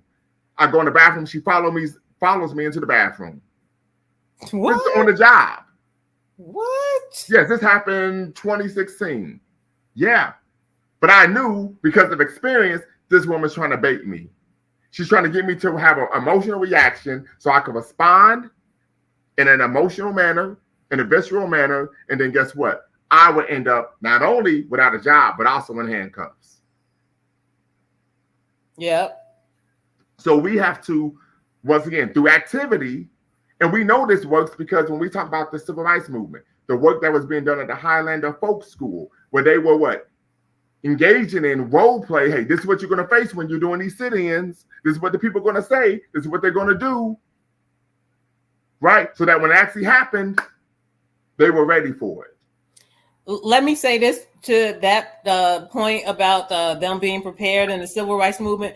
In the very healthy debate that Tariq had with Isaac Hayes III, and Isaac Hayes was talking positively about the Democrats, and then Tariq was coming with a critique of the Democrats. Anyway, Tariq said, and he always says this about John Lewis. He can't stand John Lewis because John Lewis only claim to fame was getting his butt kicked and not fighting back. I would not characterize what happened to John Lewis on the Edmund Pettus Bridge that day as not fighting back. I would characterize it as taking one for the team. Mm. And what I would say to Tariq is, Tariq was somebody called not only the police, but like a SWAT team. So like a SWAT team showed up at Tariq's house. It was on the news in LA. I heard about that, yeah. Helicopters were flying. And Tariq was walking. It was on the news. He was just walking out of the house with his hands up. Tariq is a gun owner. He said as much. He wasn't busting, he wasn't fighting back. Right. Well, yeah, and it's easy. Yeah, and we find this, I think Eldridge Cleaver was talking tough talk. He was, engaging a lot of tough talk when he was in exile in Algeria. And the Panther Party was focusing on social programs rather than trying to overthrow the government. So what we tend to find is everybody wants to be a revolutionary when the revolutionary isn't right in front of them. It isn't in their community. Right. Well, if I was there, then I would have. But when it's right in front of you, then what? Yep. So I thought they used strategy. And one thing that Guy Diallo pointed out was that Che Guevara even said doing guerrilla warfare in Central America, South America versus Haiti versus Jamaica is different than trying to do guerrilla warfare. Mm-hmm. So for us, maybe guerrilla warfare wasn't the best move. So I have the utmost respect for the civil rights movement and the strategy that it used. And so I think I would like to see Tariq, maybe he won't, of course he won't, but characterize what John Lewis experienced as actually just being strategic. Tariq has also mentioned that we're under military occupation. So what was John Lewis going to do? Surrounded by those guys with guns and clubs? And here's the thing. If you're under military occupation and you engage in actions that are considered subversive to the state, they could just delete you right on site. Right. So you got to be strategic. Just like Tariq was strategic. He walked out with his hands up. He didn't get into a gunfight. So maybe extend that same kind of grace to John Lewis and what happened to him on that bridge day. I think he took one for the team more so than he just got his ass beaten. He didn't fight back. And if I remember correctly, John Lewis also spent time in prison based on fighting for the rights of African people here in America. So that is something, of course, to be cognizant of as well. But it's late. We're going to call it a night. I know in Chicago it's 11:37, but it's 12:37 in the morning here on Eastern Standard Time. So you guys are hour ahead. An hour ahead. Oh, okay. Wow. So we're gonna call it a night, family. Appreciate everyone that tapped in. Until next time, you all know what to do. Always bet on Black and prolific, pro-life, professional, progressive. I know I will see you again soon. All right. Peace. I won't come back, but if how can I get in touch with you? Do you have an email? Yes, you will.